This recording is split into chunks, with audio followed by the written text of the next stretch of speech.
Hello दोस्तों, welcome to global study. आज के इस वीडियो में बिहार एसएससी जो सचिवालय लेवल के एग्ज़ाम होने वाले हैं उसका आपको पता होगा कि डेट आ चुका है। एग्ज़ाम बहुत जल्द होने वाली है अक्टूबर में। तो इसी को देखते हुए बिहार एसएससी के रुक्मणी प्रकाशन का जो टेस्ट सीरीज है जिसमें कुल 20 टेस्ट है उसको हमने स्टार्ट करने जा रहे हैं। तो आज ये टेस्ट फर्स्ट है, तो आप इस पे बने रहिए और अपना कमेंट बॉक्स में अपना उत्तर देते रहिए। और आप एक क्वेश्चन आप देखेंगे कि आपका एक क्वेश्चन के साथ साथ 2 या 3 प्रश्न आपको अवश्य इससे मिलते जुलते प्रश्न बनेंगे जो आपको बिहार एसएससी के लिए इम्पोर्टेंट होगा। तो चलिए शुरू करते हैं। पहला क्वेश्चन है, बिहार में प्रथम कांग्रेसी सरकार का गठन कब किया गया था? तो दोस्तों, बिहार में प्रथम कांग्रेसी सरकार का गठन 20 जुलाई 1937 को किया गया था।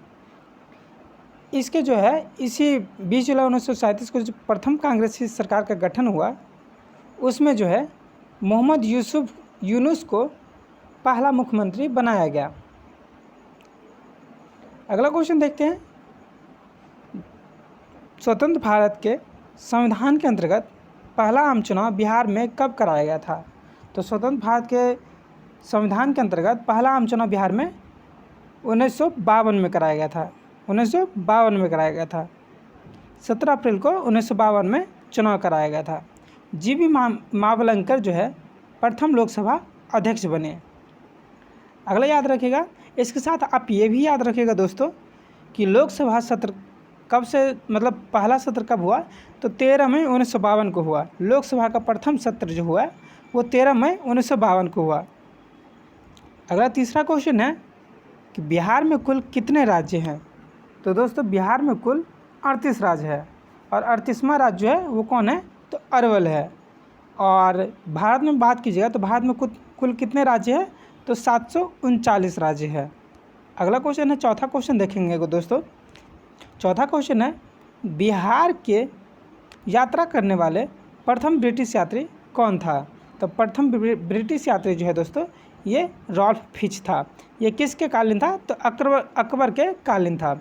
आपको पता होगा कि सूरत में जो है 1913 में ब्रिटिश ने पहली फैक्ट्री की स्थापना की। उस समय कौन था? तो जहांगीर उस समय मतलब शासन करते थे। अगला क्वेश्चन देखिए दोस्तों, महापाषाण काल से है।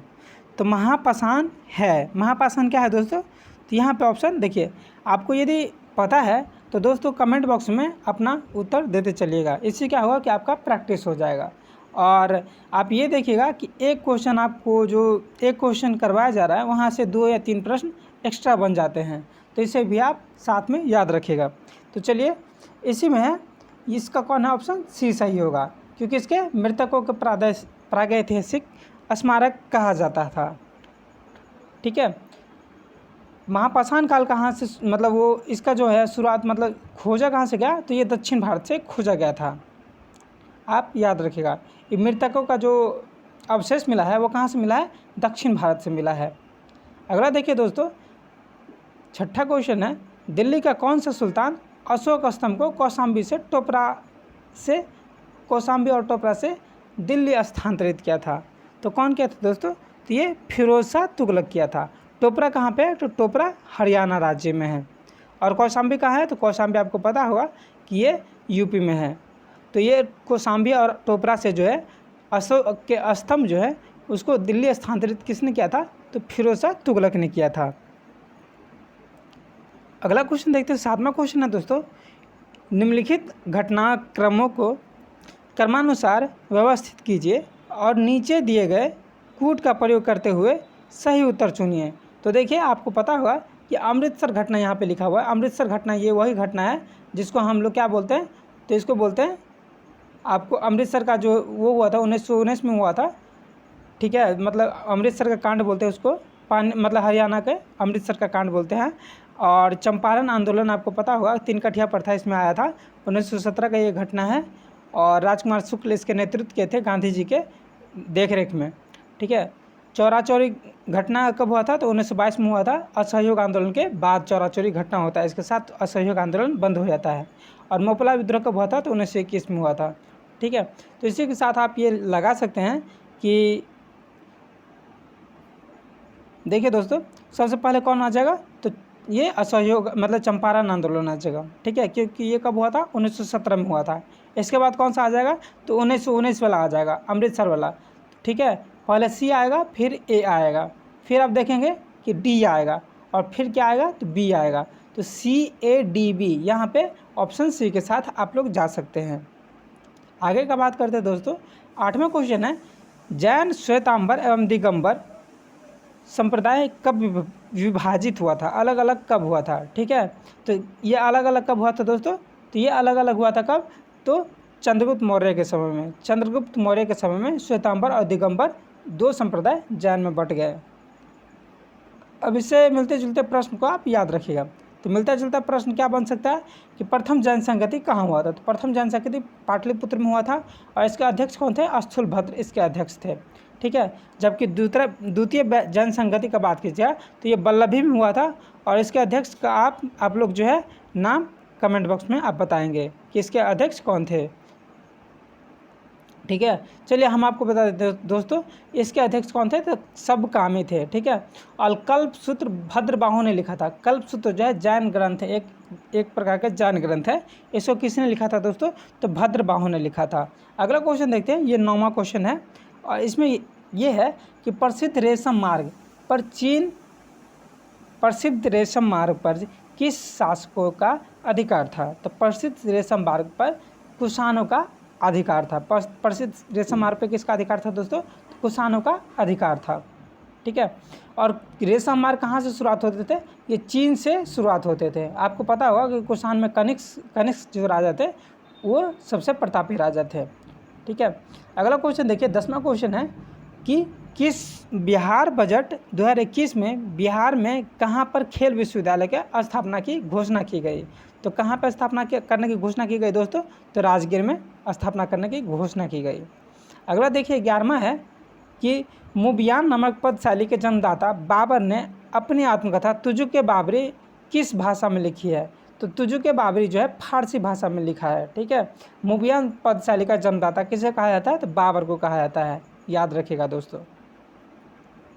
अगला देखिए 12वां नंबर क्वेश्चन है कि निम्नलिखित में किस सालकृति गुफा में 11 सिरों के बोधिसत्व का अंकन मिलता है, तो किस में, तो कान्हेरी, ठीक है, याद रखिएगा दोस्तों। निम्नलिखित में से किस सालकृत गुफा में 11 सिरों के बोधिसत्व का अंकन मिलता है, तो कान्हेरी में। देखिए कार्ले का चैत्य जो है भारत का सबसे बड़ा चैत्य है। कार्ले का चैत्य क्या है, तो भारत का सबसे बड़ा चैत्य है, ठीक है, आप ये भी याद रखिएगा। अगला देखिए 13वां क्वेश्चन है, सरदेशमुखी की वसूली शिवाजी इसलिए करते थे क्योंकि वे महाराष्ट्र के पुश्तैनी देशमुख थे, ठीक है। सरदेशमुख राजस्व का कितना प्रतिशत होता था दोस्तों, कितना भाग होता था, तो ये होता था 1/10 भाग होता था। कितना भाग होता था, 1/10 भाग हुआ करता था, ठीक है, याद रखिएगा। शिवाजी जो है वो संस्थापक थे किसके, तो मराठा साम्राज्य के। आप याद रखें, आपको पता होगा कि मराठा साम्राज्य, अब मराठा साम्राज्य के शिवाजी क्या थे, तो इसके संस्थापक थे। और अंतिम पेशवा कौन थे, यानी कि अंतिम जो सम्राट थे वो कौन थे, तो बालाजी बाजीराव थे, ठीक है। अंतिम पेशवा कौन थे, तो यहाँ पे बालाजी बाजीराव ने, सॉरी दोस्तों, बाजीराव द्वितीय थे। बालाजी बाजीराव के समय में क्या हुआ था, तो पानीपत का तृतीय युद्ध हुआ था, ये भी आप याद रखिएगा। पानीपत का तृतीय युद्ध जो है 1761 का, वो बालाजी बाजीराव के समय में हुआ था। इसमें क्या हुआ था, तो मतलब जो अफगान थे, कौन थे अफगान, अब्दाली थे, ठीक है। अब्दाली इसमें विजय होता है और मतलब मराठा साम्राज्य का हार होता है। आप ये भी आप साथ में याद रखिएगा। चलिए आगे देखते हैं दोस्तों, 14वां क्वेश्चन है कि मराठों और अहमद शाह अब्दाली के मध्य लड़े गए पानीपत के तृतीय युद्ध 1761 में हुआ था, ठीक है। वो कहाँ मतलब किसके साथ हुआ था, तो आपको बता ही दी है दोस्तों इससे पहले कि बालाजी बाजीराव के साथ हुआ था। चलिए आगे बढ़ते हैं। अगला दोस्तों 15वां नंबर क्वेश्चन है कि कृष्णा नदी पर स्थित श्रीशैलम बांध किस राज्य में अवस्थित है, तो दोस्तों कृष्णा नदी पे जो अवस्थित श्रीशैलम बांध है वो आंध्र प्रदेश राज्य में अवस्थित है। कहाँ अवस्थित है, तो आंध्र प्रदेश राज्य में अवस्थित है, ठीक है। इसी के साथ देखिए कोयना, तुंगभद्रा और भीमा, ये तीनों नदी जो है ये मतलब इसके सहायक नदी है। किसके सहायक नदी है, कृष्णा नदी के सहायक नदी कौन कौन से, कोयना, तुंगभद्रा और भीमा नदी इसके सहायक नदी है। और कृष्णा नदी पे कौन सा बांध बना है दोस्तों? ये नागार्जुन सागर बांध बहुत ज़्यादा पॉपुलर है, ये क्वेश्चन पूछता है। चलिए आगे बढ़ते हैं। 16वां नंबर क्वेश्चन है, किस झील को बिहार का पहला व देश का 39वां रामसर साइट घोषित किया गया? तो देखिए दोस्तों, किस झील को घोषित किया गया है? तो बिहार का 39वां बोल रहा है। यहाँ से आप अंदाज़ा लगा सकते हैं कि ये झील कौन सा होगा। तो ये झील कांवड़ झील है। ये कहाँ पे है? तो बेगूसराय में है। इसको रामसर साइट का 39वां रामसर साइट का दर्जा दिया गया, ठीक है। और बिहार का पहला रामसर साइट है। इसके साथ कुछ अन्य मतलब जो है वो फैक्ट देख लेते हैं दोस्तों। देखिए अब जो है ये 64 साइट हो चुका है दोस्तों। अब 64 ही नहीं रहा, 9 साइट और बढ़ चुका है और ये 11 साइट बढ़ चुका है। और अब कितना हो चुका है? तो 75 हो चुका है। आप याद रखिएगा 64 से अब कितना हो चुका है? 75 हो चुका है वर्तमान में। जब आज वीडियो रिकॉर्ड हो रहा है उस समय तक 75 साइट है, ठीक है। आज का डेट हो गया आपका 21 अगस्त, सॉरी दोस्तों 21 अगस्त आज है। और 21 अगस्त के दिन तक ये 75 साइट टोटल रामसर साइट बन चुके हैं, याद रखिएगा। विश्व में सर्वाधिक रामसर साइट कहाँ पे है? तो यूके में है। जबकि आप बात कीजिएगा कि विश्व में रामसर साइट शामिल होने वाला पहला रामसर साइट कौन है? तो प्रायद्वीप मतलब जो कोबार्ग प्रायद्वीप है वो ऑस्ट्रेलिया में स्थित है। ये विश्व का पहला रामसर साइट बनने वाला है। और सर्वाधिक रामसर साइट कहाँ पे? तो यूके में है, ये आप याद रखिएगा। और एक और क्वेश्चन आपको बता दे रहे हैं दोस्तों कि भारत का पहला रामसर साइट कौन सा है? तो भारत का पहला रामसर साइट है चिल्का झील। चिल्का झील आपको कहाँ है? तो उड़ीसा में है, याद रखिएगा। चिल्का झील कहाँ है? उड़ीसा है। और ये भारत का पहला रामसर साइट है। क्या है? भारत का पहला रामसर साइट है। आगे बढ़ते दोस्तों, निम्नलिखित में से किस राज्य के कुल सिंचित क्षेत्र का अधिकतम प्रतिशत तालाबों द्वारा सिंचित होता है? तो किस राज्य के दोस्तों? तो ये तमिलनाडु का हो जाएगा। यहाँ पे ऑप्शन डी सही है, ठीक है। चलिए आगे बढ़ते हैं। देखिए दोस्तों, सूची 1 और सूची 2 को मिलाना है। तो सूची 1 को सूची 2 से मिलाते हैं हम लोग दोस्तों, ठीक है। तो यहाँ पे देखिए हंगुल जो है दांची गांव में हंगुल है, ठीक है। बाघ टाइगर रिजर्व का बात कर रहे हैं तो बाघ टाइगर रिजर्व कहाँ पे है दोस्तों? सुंदरवन में। सुंदरवन आपको पता होगा ये आदमखोर बाघ के लिए प्रसिद्ध है। आदमखोर यानी कि यहाँ पे जो है मतलब मनुष्य को ये बाघ सब खा जाते हैं। भारतीय सिंह एकमात्र एशियाई सिंह कहाँ मिलता है? तो ये गिर गुजरात में मिलता है। राहिन सोरस इसको क्या बोलते हैं? गेंडा बोलते हैं। गेंडा एक सिंगी गेंडा बोलते हैं। ये कहाँ पे मिलता है? तो ये काजीरंगा जो असम में पार्क है, राष्ट्रीय उद्यान है, वहाँ पे मिलता है। तो इसका साथ कौन सा ऑप्शन सही होगा? देखिए इसके साथ आप देखिए बी ऑप्शन सही होगा। चलिए आगे बढ़ते हैं। आगे 21वां नंबर क्वेश्चन है दोस्तों, संतोष ग्लेशियर कहाँ अवस्थित है? तो संतोष ग्लेशियर कहाँ अवस्थित है दोस्तों? तो संतोष ग्लेशियर आपका उत्तराखंड में अवस्थित है। देखिए संतोष ग्लेशियर कहाँ अवस्थित है? उत्तराखंड में अवस्थित है। इसके साथ आप ये याद रखें कि संतोष ग्लेशियर किस मतलब किस नदी का उद्गम करता है? तो ये अलकनंदा नदी का उद्गम करता है। अलकनंदा जो है भागीरथी नदी का सहायक नदी है। और ये आगे जाके गंगा नदी में मतलब मिल जाता है। गंगा नदी का नाम पड़ता है किसका? अलकनंदा और भागीरथी सबका आगे चल के गंगा नदी नाम पड़ता है, जो कहाँ से? तो हरिद्वार से नाम पड़ता है। देखिए सियाचिन ग्लेशियर कहाँ पे स्थित है दोस्तों? तो सियाचिन ग्लेशियर जो है ग्लेशियर जो लद्दाख में स्थित है। यहाँ पे अब ये नहीं मार के आइएगा, जम्मू कश्मीर नहीं मार के आइएगा, क्योंकि लद्दाख और जम्मू कश्मीर दोनों केंद्र शासित प्रदेश अलग अलग हो चुके हैं। चलिए आगे दोस्तों अगला क्वेश्चन का बात करते हैं। तो निम्नलिखित में से कौन सी संसदीय कार्यविधि भारत की देन है? तो संसदीय कार्यविधि में कौन सा संसदीय कार्यविधि है जो भारत का देन है? तो यहाँ पे देखिए दोस्तों, आप ऑप्शन कौन सा ऑप्शन सही होगा बताइएगा। तो यह शून्यकाल जो है ऑप्शन सी ये सही होगा। यहाँ पे ये जो है भारत की देन है। और एक और इसी के मिलते जुलते क्वेश्चन आप याद रखेंगे कि 1962 से प्रारंभ हुआ प्रश्नकाल बाद का समय है, ठीक है। प्रश्नकाल के बाद का समय है 1962 से। ये जो शून्यकाल है ये 1962 से प्रारंभ होता है, ठीक है। 1962 से ये प्रारंभ होता है। जब भारत चीन का युद्ध होता है उसके बाद से ये प्रश्नकाल मतलब शून्यकाल जो है वो प्रारंभ होता है। और किसके बाद होता है? तो प्रश्नकाल के बाद होता है। शून्यकाल का समय होता है वो प्रश्नकाल के बाद होता है, ये भी आप याद रखेंगे। 21वां क्वेश्चन है कि भारतीय संविधान के प्रस्तावना में न्याय शब्द का प्रयोग किस अर्थ में किया गया है? तो भारतीय संविधान के प्रस्तावना में न्याय शब्द का प्रयोग किस अर्थ में किया गया है? तो ये आप याद रखेंगे। इसका ऑप्शन कौन सा हो जाएगा दोस्तों? तो ऑप्शन यहाँ पे सामाजिक, आर्थिक और राजनीतिक न्याय हो जाएगा। आप प्रस्तावना पढ़े होंगे तो सामाजिक, आर्थिक और राजनीतिक न्याय ठीक है, ये आप पढ़े होंगे। यहाँ पे 3 प्रकार के न्याय की बात करता है, ठीक है। आप प्रस्तावना पढ़े होंगे तो ये आपको अच्छे से पता होगा, ये क्वेश्चन में आप कंफ्यूज नहीं करेंगे। इसी के साथ एक और क्वेश्चन देख लेते हैं जो इससे मिलता जुलता क्वेश्चन बनने लायक है। तो एक बार संशोधन जो हुआ है प्रस्तावना में हुआ है, इसको उद्देशिका भी बोला जाता है दोस्तों। इसको जो है प्रस्तावना को उद्देशिका भी बोला जाता है। अब प्रस्तावना को किसने लाया था, तो पंडित जवाहरलाल नेहरू ने लाया था, ठीक है। प्रथम बार संशोधन हुआ है 1976 में, मात्र एक बार हुआ है। 42वां संशोधन हुआ है। इसमें क्या क्या जोड़ा गया है दोस्तों, तो समाजवादी, धर्मनिरपेक्ष और अखंडता जोड़ा गया है। यदि आप इंग्लिश में बात कीजिए तो समाजवादी को होता है क्या, तो इसका होता है सोशलिज्म, ठीक है, और इसका होता है क्या, सेकुलरिज्म, और इसका होता है क्या, इंटीग्रिटी। यानी कि सोशलिज्म, सेकुलरिज्म और इंटीग्रिटी, ये 3 शब्द जो है ये प्रस्तावना में जोड़ा गया है दोस्तों। अगला दोस्तों, अगला बात करें तो वित्त आयोग की संस्तुतियाँ, मतलब इसका जो है वित्त आयोग की संस्तुतियाँ, इसका किस में बात होता है दोस्तों, तो इसका जो है सरकार द्वारा सुविधा अनुसार स्वीकृतियाँ और स्वीकृति कर दी जाती है, इसमें बात होता है इसका वित्त आयोग के संस्तुतियाँ में, ठीक है। इसका गठन, वित्त आयोग का गठन जो होता है किस अनुच्छेद के तहत होता है, तो अनुच्छेद 280 के तहत होता है। अनुच्छेद 280 में कौन से भाग शामिल है, तो भाग 12 शामिल है। संविधान के जो भाग 12 है उसमें अनुच्छेद 280 के तहत वित्त आयोग के गठन की चर्चा की जाती है। अभी 15वें वित्त आयोग जो वर्तमान समय में है वो कौन है, तो दोस्तों NK सिंह है। 15वें वित्त आयोग कौन से हैं, तो NK सिंह है। ये आपके करंट अफेयर से क्वेश्चन आ सकता है। अगला देखिए दोस्तों, मंत्री परिषद से त्याग पत्र करने के लिए मंत्री परिषद से पद त्याग करने के लिए मंत्री किसे अपना त्याग पत्र संबोधित करता है, तो मंत्री अपना किसे त्याग पत्र संबोधित करता है दोस्तों, अच्छे से पता होगा आपको, राष्ट्रपति को संबोधित करता है।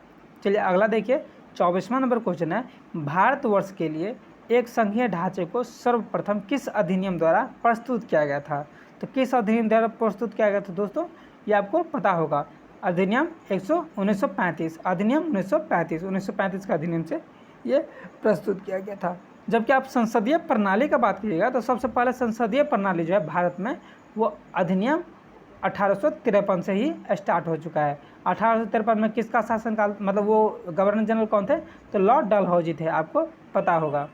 अगला देखिए 25वां क्वेश्चन है कि लोकसभा का 5 वर्ष का सामान्य कार्यकाल समाप्त होने से पहले इसे कौन भंग कर सकता है, तो दोस्तों इसे कौन भंग कर सकता है, राष्ट्रपति भंग कर सकता है। किसके सिफारिश पे, प्रधानमंत्री के सिफारिश पे, ठीक है। चलिए आगे बढ़ते हैं दोस्तों। कंपनी द्वारा लाभांश की घोषणा की जाती है। कंपनी द्वारा लाभांश की घोषणा किस पर की जाती है दोस्तों, तो अधिकृत पूंजी पे, यानी कि जो मतलब मान लेते हैं कि कंपनी का 100 आर्टिकल जो है वो कंपनी का है, यानी कि 100 रुपया कंपनी का है। इस पर क्या होता है, तो दोस्तों 50 रुपया और मुनाफा हो जाता है। तो कितना हो गया कंपनी का टोटल नेटवर्थ, तो 150 रुपया हो गया। तो कंपनी जो है अपना लाभांश यानी कि जो प्रॉफिट होता है वो शेयर धारक को किस पे देगा, तो 150 रुपया पे नहीं देगा, वो 50 रुपया में अपना लाभांश देगा। तो यही लाभांश जो है अधिकृत पूंजी कहलाता है, ये अधिकृत पूंजी कहलाता है, और इसी पे जो है कंपनी अपना लाभांश देने का घोषणा करता है। यहाँ पे ये पूछा गया है। चलिए दोस्तों अगला क्वेश्चन है 27वां नंबर क्वेश्चन। 27वां नंबर क्वेश्चन देखते हैं, निम्नलिखित अनुच्छेद में से कौन एक राज्य सरकार को ग्राम पंचायत को संगठित करने की निर्देश करता है, तो कौन करता है दोस्तों, तो ये अनुच्छेद 40 करता है। अनुच्छेद 40 करता है। अनुच्छेद 40 किस भाग में लिखा गया है, तो भाग 4 में लिखा गया है। भाग 4 में क्या है, तो DPSP है, DPSP है, भारतीय संविधान का DPSP यानी कि राजनीति निर्देशक तत्व, तो आपको पता होगा। तो DPSP भाग 4 आपको नहीं याद रहता है तो आपको एक ट्रिक बता दे रहे हैं। देखिए DPSP में कितने मतलब टोटल जो लेटर है कितने हैं, 1 2 3 4 लेटर DPSP में आते हैं, और 4 लेटर DPSP में आते हैं, इसलिए भाग 4 में इसको रखा गया है। इस तरह से आप याद रख सकते हैं। अब देखिए दोस्तों, पंचायती राज दिवस कब मनाया जाता है, तो पंचायती राज दिवस 24 अप्रैल को मनाया जाता है। अब 24 अप्रैल को ही क्यों मनाया जाता है, क्योंकि 24 अप्रैल 1992 को जो है ये पंचायत का मतलब जो पंचायती राज का है गठन किया गया था, ठीक है। 73वें संशोधन के तहत 1992 में 24 अप्रैल को पंचायती राज का गठन किया गया था, तभी से 24 अप्रैल को पंचायती राज दिवस मनाया जाता है हर साल। आपको करंट में ये क्वेश्चन पूछ सकता है। चलिए आगे बढ़ते हैं दोस्तों। एक मार्ग क्या है, तो दोस्तों आपको पता है एक मार्ग क्या है, तो आप बताइए कमेंट बॉक्स में ये सब बता सकते हैं। और आप चैनल को सब्सक्राइब नहीं किए हैं दोस्तों तो चैनल को सब्सक्राइब कर लीजिए, क्योंकि हम आपके साथ रहेंगे जब तक आपका ये बिहार एसएससी सीजीएल का एग्ज़ाम नहीं होता है। तो और इसके साथ आप बीपीएससी का फॉर्म डालें तो दोस्तों बीपीएससी भी ये चैनल आपके लिए बहुत ज़्यादा हेल्पफुल होने वाला है, क्योंकि बीपीएससी के भी 3-4-5 पब्लिकेशन का सेट इस पर पक्का अपलोड हो जाएगा, जो आपको 40 से 50 सेट बीपीएससी का और 40 से 50 सेट आपको मतलब बिहार एसएससी का आपको मिल जाएगा। तो दोस्तों अभी के अभी आप चैनल को सब्सक्राइब कर लीजिए। दोस्तों 28वां नंबर क्वेश्चन देखते हैं। तो 28वां नंबर क्वेश्चन में क्या है, तो 1 मार्क क्या है। तो 1 मार्क क्या है दोस्तों, ये गुणवत्ता की गारंटी का मोहर है, यानी कि कोई सामान आप लेते हैं तो उसका गुणवत्ता यदि अच्छा है तो उस पर 1 मार्क मोहर लगा रहेगा दोस्तों। और ये क्या है, तो 1 मार्क जो है गुणवत्ता की गारंटी का ये मोहर है। ठीक है, इसी के साथ आप याद रखें कि कृषि उत्पाद अधिनियम कब आया था। तो कृषि उत्पाद अधिनियम जो है 1937 में आया था। तो अब दोस्तों 1937 आप कैसे याद रखेंगे, तो आपको पता होगा कि सबसे पहले भारत में जो सरकार कांग्रेसी सरकार का गठन, यानी कि मतलब जो सरकार का गठन हुआ था सबसे पहले कब हुआ था, तो 1937 में हुआ था। आपको पहला ही क्वेश्चन इसमें बताया जा चुका है। ये किस अधिनियम से, तो 1935 का अधिनियम से इसका शुरुआत किया गया था। ठीक है, तो जिस साल मतलब प्रथम सरकार का गठन किया गया भारत में, उसी साल जो है कृषि उत्पाद अधिनियम लाया गया था। ठीक है, आप इस तरह से याद रख सकते हैं दोस्तों। आपको याद करने के लिए एक ट्रिक की तरह ये काम करेगा। जारवा जनजाति कहाँ पाई जाती है, जारवा जनजाति पाई जाती है कहाँ पे पाई जाती है दोस्तों, तो ये जारवा जनजाति कहाँ पे पाई जाती है आप बता सकते हैं।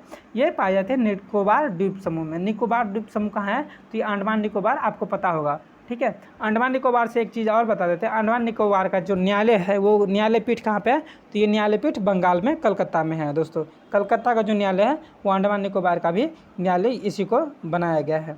इसके साथ ही बात कीजिए तो यदि जनजाति का बात कीजिएगा तो जनजाति से एक प्रश्न आ सकते हैं कि भारत में सबसे बड़ी जनजाति समूह कौन सा जनजाति है, तो भील जनजाति जो है भारत का सबसे बड़ा जनजाति है दोस्तों। ठीक है, आगे बात करते हैं। 30वां नंबर क्वेश्चन है कि किस राज्य में भारत ने अपनी तरह के पहले और एशिया का सबसे बड़ा वैज्ञानिक पक्षी एटलस को लॉन्च किया है। तो दोस्तों ये क्वेश्चन जो है करंट अफेयर का क्वेश्चन है। ठीक है, जो इस टेस्ट में शामिल किया गया है। तो यहाँ पे कौन सा ऑप्शन सही हो जाएगा दोस्तों, तो यहाँ पे केरल हो जाएगा।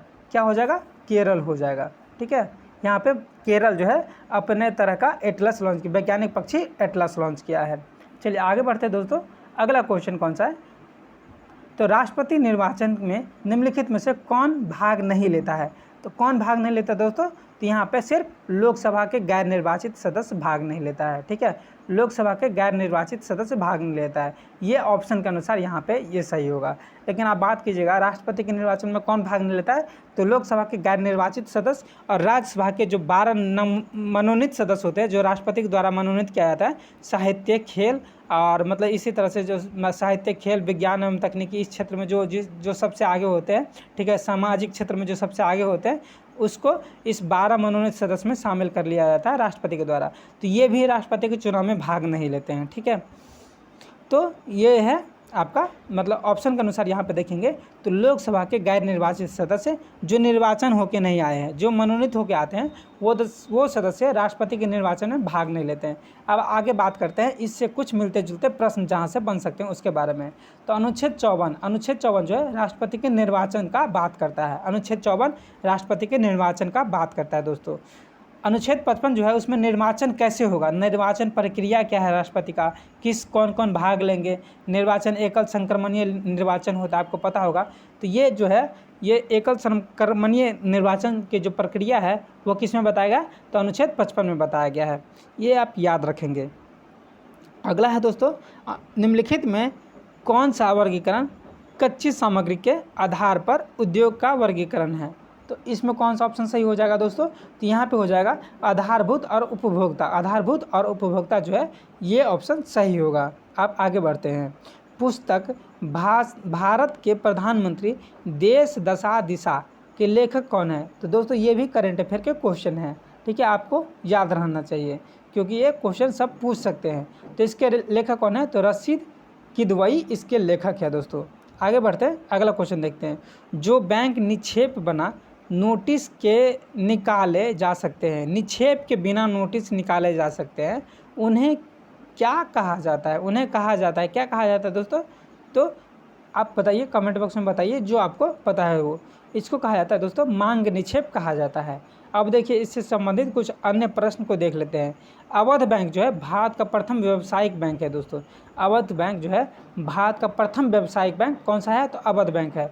अब देखिए आगे बात करते हैं, पूर्णतः भारतीयों द्वारा संचालित बैंक कौन सा था, तो ये पीएनबी बैंक पहला बैंक है जो पूर्णतः भारतीयों द्वारा संचालित बैंक था। यानी कि ये जो स्टार्ट हुआ ये बैंक, इसमें केवल और केवल भारतीय भाग लिए थे। बाद में ये मतलब जो है अन्य जो है एफटीआई हुआ, ठीक है, फॉरेन इन्वेस्टमेंट हुआ और इस तरह से बैंक आगे बढ़ा, लेकिन पूर्णतः भारतीयों द्वारा संचालित बैंक पहला बैंक कौन सा था, तो ये पीएनबी था, याद रखिएगा। 35वां नंबर क्वेश्चन है दोस्तों कि निम्नलिखित प्रस्तावों में किसका संदर्भित संबंध संघीय बजट से है, तो किसका संबंध संघीय बजट से दोस्तों, तो यहाँ पे कटौती प्रस्ताव का संबंध जो है संघीय बजट से है। किस बजट से है, तो संघीय बजट से जो है कटौती प्रस्ताव का संबंध है। यहाँ पे देखिए कटौती प्रस्ताव 3 प्रकार के होते हैं। कितने प्रकार के होते हैं दोस्तों, तो 3 प्रकार के होते हैं। पहला कौन सा, तो प्रतीक कटौती, एक दूसरा क्या है, तो नीति कटौती, और तीसरा क्या है, तो मित्यायिता कटौती। ये 3 प्रकार के कटौती होते हैं। इसका जो संबंध है संघीय बजट से संबंध है, यानी कि संघीय बजट में जो कटौती किया जाएगा ये विपक्ष के द्वारा कटौती प्रस्ताव लाया जाता है, ठीक है। इसमें जो कटौती का प्रस्ताव है यानी कि ये चीज़ हटा दो, ये चीज़ हटा दो, ये चीज़ ज़रूरी नहीं है, तो इस तरह का जो मतलब जो बात होता है उसको कटौती प्रस्ताव में लाया जाता है, ठीक है। आगे देखिए 36वां नंबर क्वेश्चन है कि दृश्य निर्यात और दृश्य आयात में अंतर को कहा जाता है। दृश्य निर्यात और दृश्य आयात के अंतर को क्या कहा जाता है दोस्तों, तो इसको क्या कहा जाएगा, आप बता सकते हैं वैसे पता है तो, और वैसे हम बता दे रहे हैं आपको कि इसको व्यापार शेष कहा जाता है, ठीक है। इसको क्या कहा जाता है दोस्तों, तो इसको व्यापार शेष कहा जाता है। दृश्य निर्यात यानी कि जो निर्यात हो रहा है और जो आयात हो रहा है इसके अंतर को क्या कहा जाएगा, तो जो जितना व्यापार होगा, ठीक है, उसका जो शेष मतलब जो निकल के आएगा उसी को दृश्य निर्यात और दृश्य आयात कहा जाएगा। यानी कि जैसे मान लेते हैं कि आयात ज़्यादा हो गया, निर्यात कम हो गया, ठीक है, तो कुछ शेष बचेगा ना, तो उसी को क्या बोलेंगे, व्यापार शेष। जो मतलब इसमें व्यापार होकर जो जितना बचा है लाभ और हानि, उसको क्या बोला जाएगा, व्यापार शेष बोला जाएगा। तो यही इसका मतलब है, ठीक है। अगला 37वां नंबर क्वेश्चन देखते हैं दोस्तों। ये इकोनॉमिक्स यानी कि अर्थशास्त्र से है, ठीक है, कि मुद्रा का अवमूल्यन का परिणाम क्या होता है। तो मुद्रा का अवमूल्यन का परिणाम क्या होता है दोस्तों, निर्यात में वृद्धि और भुगतान संतुलन का सुधार। भुगतान संतुलन में सुधार, निर्यात में वृद्धि और भुगतान संतुलन में सुधार, ये क्या होता है, मुद्रा का अवमूल्यन। अवमूल्यन मतलब क्या होता है, डीवैल्यूएशन। अब डीवैल्यूएशन इंग्लिश में आपको अच्छे से मतलब ये टर्म पता होगा, डीवैल्यूएशन यानी कि वैल्यू मतलब क्या होता है कि पैसा, और यदि वैल्यू कम हो जाए तो यानी कि डीवैल्यू हो गया, ठीक है। तो यदि डीवैल्यूएशन हो गया तो इसका मतलब क्या हो गया कि मुद्रा का अवमूल्यन हो गया, ठीक है। तो इसमें क्या होता है, तो निर्यात में वृद्धि होता है और भुगतान संतुलन में सुधार होता है, इसका ये मतलब है, ठीक है। आप इस तरह से आप याद रख सकते हैं। अब देखिए मुद्रा का अवमूल्यन कितने बार हुआ था, तो 3 बार हुआ था अभी तक कितने बार हुआ है, 3 बार हुआ है। 1949 में हुआ, 1966 में हुआ, 1991 में हुआ, ठीक है। मुद्रा का अवमूल्यन क्यों किया जाता है दोस्तों, ये किया जाता है उस स्थिति में किया जाता है जब देश का जो है वित्तीय संकट आ जाता है। तो अपना वित्तीय संकट को सुधारने के लिए क्या करता है दोस्तों, तो मुद्रा का अवमूल्यन करता है। इससे क्या होता है कि जो फॉरेन इन्वेस्टमेंट है वो बढ़ जाता है, फॉरेन रिजर्व जो है वो बढ़ जाता है। अब वो कैसे बढ़ जाता है कि मुद्रा का जब अवमूल्यन होता है तो अमूमन क्या होता है कि मतलब विदेशी मार्केट में उस देश का जो है वस्तु सस्ता हो जाता है, कम दाम पे बिकना शुरू हो जाता है। कम दाम पे बिकना शुरू हो जाएंगे तो विदेशी लोग जो है विदेशी व्यापार उस देश से अधिक वस्तु खरीदना शुरू करेंगे। अधिक वस्तु खरीदना शुरू करेंगे तो क्या होगा, तो विदेशी पैसा अपने घर में आएगा, यानी कि रिजर्व बढ़ेगा, फॉरेन रिजर्व बढ़ेगा। लेकिन इसका एक परिणाम क्या होता है, इसका दूरगामी परिणाम क्या होता है कि हमारे अपने मार्केट में क्या है, तो वस्तु की कमी हो जाती है और लोगों के पास में पैसा अधिक हो जाता है। इससे क्या होता है कि वस्तु की कमी और पैसा अधिक होने के कारण क्या होता है, इन्फ्लेशन आ जाता है, ठीक है। तो आप ये भी इतना याद रखिएगा, ठीक है। ये इकोनॉमिक्स से ये बातें थी।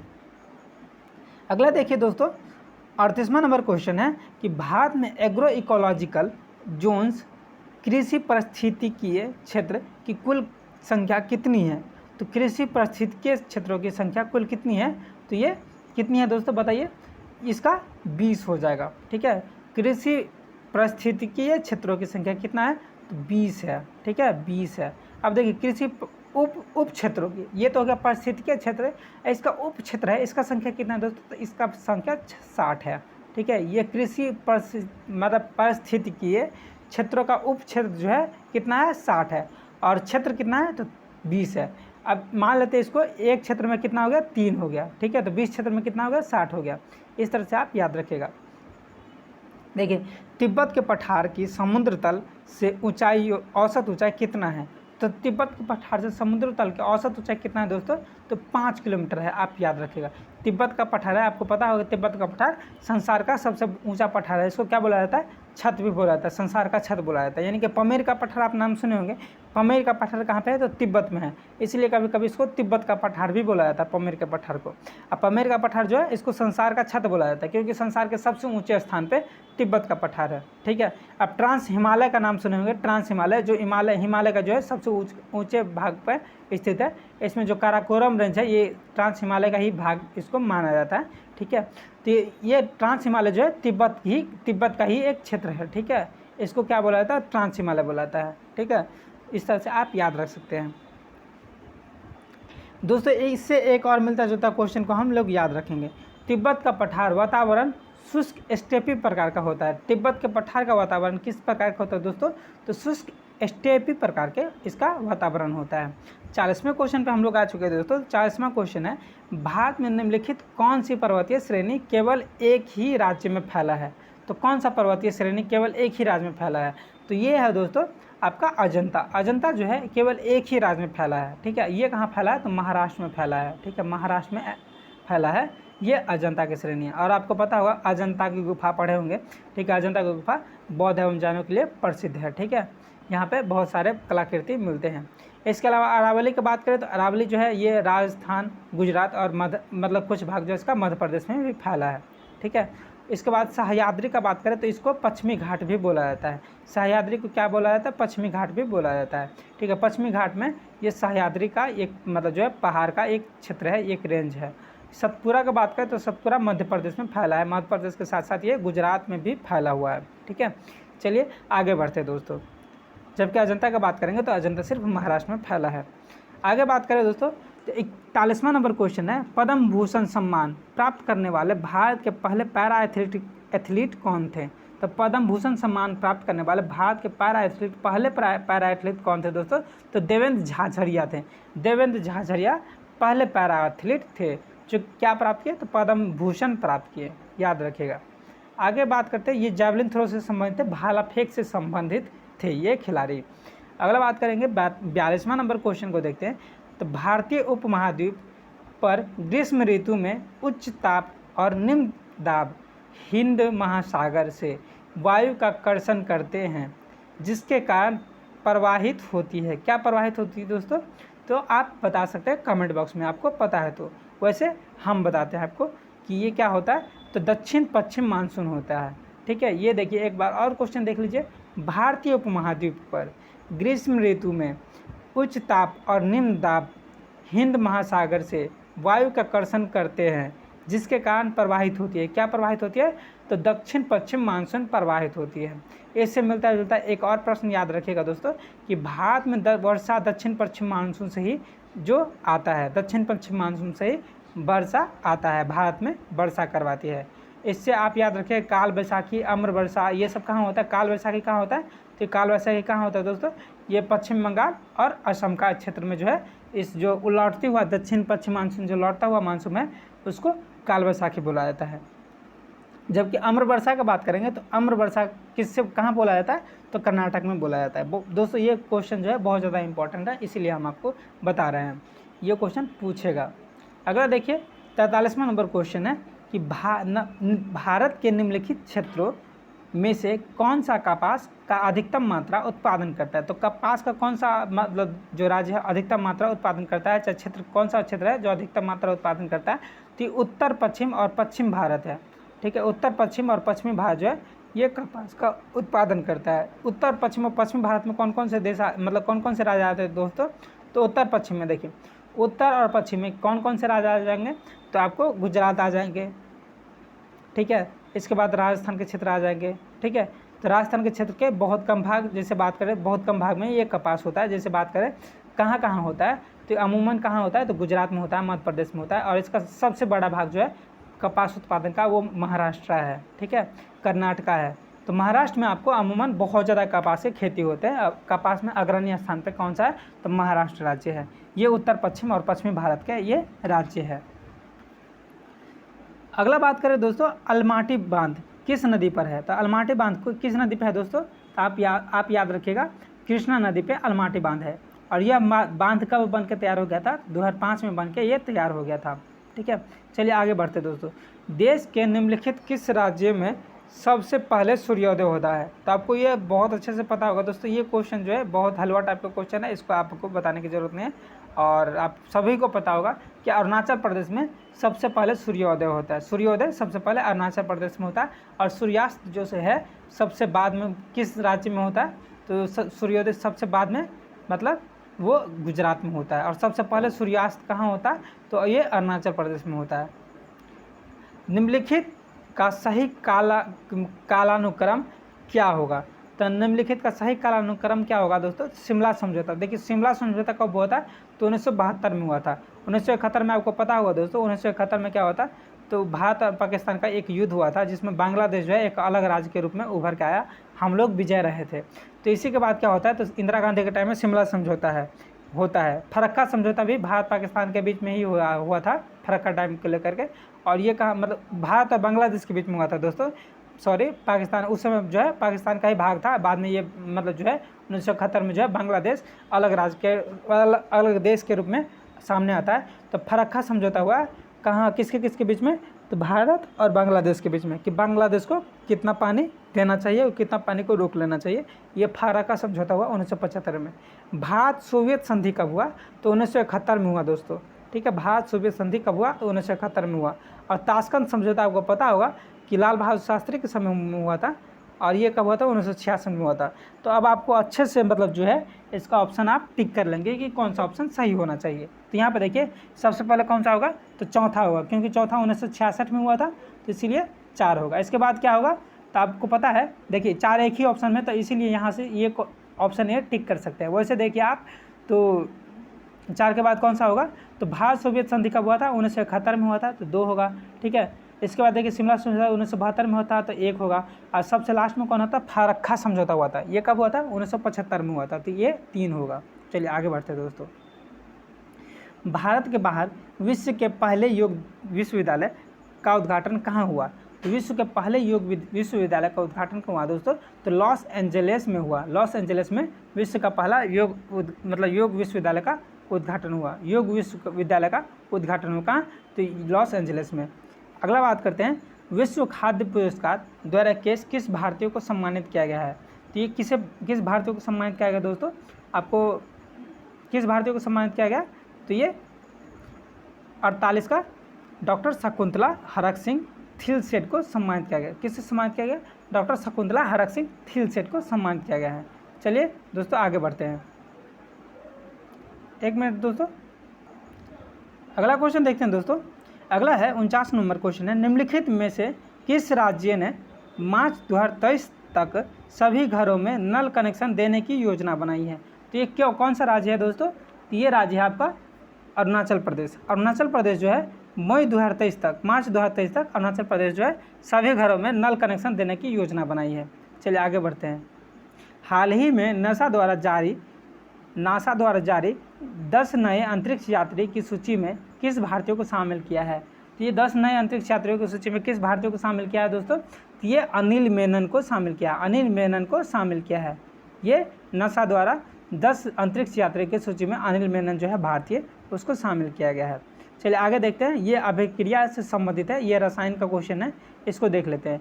निम्न अभिक्रियाओं में विस्थापन अभिक्रिया का उदाहरण कौन है, विस्थापन अभिक्रिया का उदाहरण पूछ रहा है दोस्तों, तो ये कौन होगा, तो यहाँ पे देखिए CuSO4 प्लस Fe इक्वल्स क्या होगा, FeSO4 प्लस Cu हो जाएगा। ये क्या है, तो विस्थापन अभिक्रिया है, तो यहाँ पे ऑप्शन ए सही होगा, ऑप्शन ए सही होगा। इसके साथ हम देख लेते हैं विस्थापन अभिक्रिया होता क्या है, ठीक है। विस्थापन अभिक्रिया तो हम पढ़ लिए, ठीक है, विस्थापन अभिक्रिया का जो है आंसर भी टिक कर दी, लेकिन विस्थापन अभिक्रिया क्या होता है दोस्तों, तो यहाँ पे देखिए विस्थापन अभिक्रिया में अधिक क्रियाशील धातु कम क्रियाशील धातु के साथ विस्थापित होकर खुद जुड़ जाती है, ठीक है, विस्थापित होकर खुद जुड़ जाती है।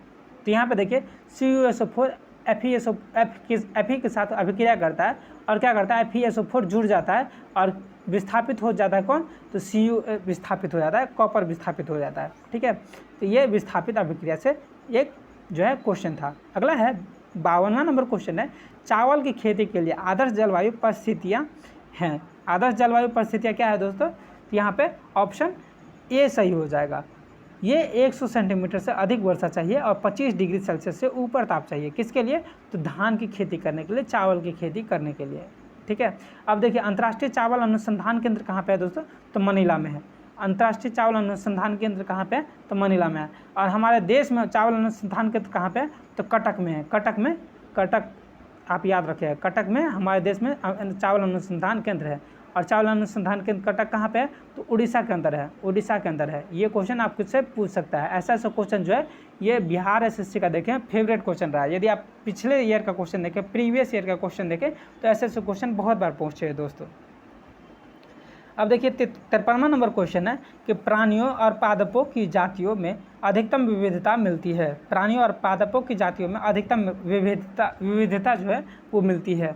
इसमें कौन सा ऑप्शन सही हो जाएगा, तो आप बात करें तो ये उष्णकटिबंधीय आर्द्र वनों में ये जो है विविधता मिलता है। तो यहाँ पे ऑप्शन ए सही हो जाएगा। आपका कौन सा ऑप्शन सही हो जाएगा, तो ऑप्शन ए सही हो जाएगा। अब देखिए इससे मिलते जुलते कुछ प्रश्न को देख लेंगे, तो इससे मिलते जुलते कुछ और क्वेश्चन बन सकता है, वहाँ से देखेंगे। तो उष्णकटिबंधीय सदाबहार वन भूमध्य रेखा के पास पाया जाता है। उष्णकटिबंधीय सदाबहार वन भूमध्य रेखा के पास पाया जाता है। ठीक है, इसमें कौन कौन से हैं, तो इसमें देखिए कौन कौन से वन होते हैं, तो इसमें रोजवुड होते हैं, आबनूस होते हैं, ठीक है, मोहीगनी होते हैं। ऐसे प्रकार के वृक्ष इसमें उष्णकटिबंधीय सदाबहार वन में मिलते हैं। यह अमूमन कहाँ होता है, तो केरल में होता है। ठीक है, केरल राज्य में ये पाया जाता है। केरल राज्य में सर्वाधिक वर्षा होता है हमारे देश में। ठीक है, तो यहीं पे उष्णकटिबंधीय सदाबहार वन पाया जाता है। इसके अलावा बात करें तो नॉर्थ ईस्ट के मेघालय क्षेत्र में जो है ये उष्णकटिबंधीय सदाबहार वन पाए जाते हैं। दोस्तों ये भी आप याद रखिएगा।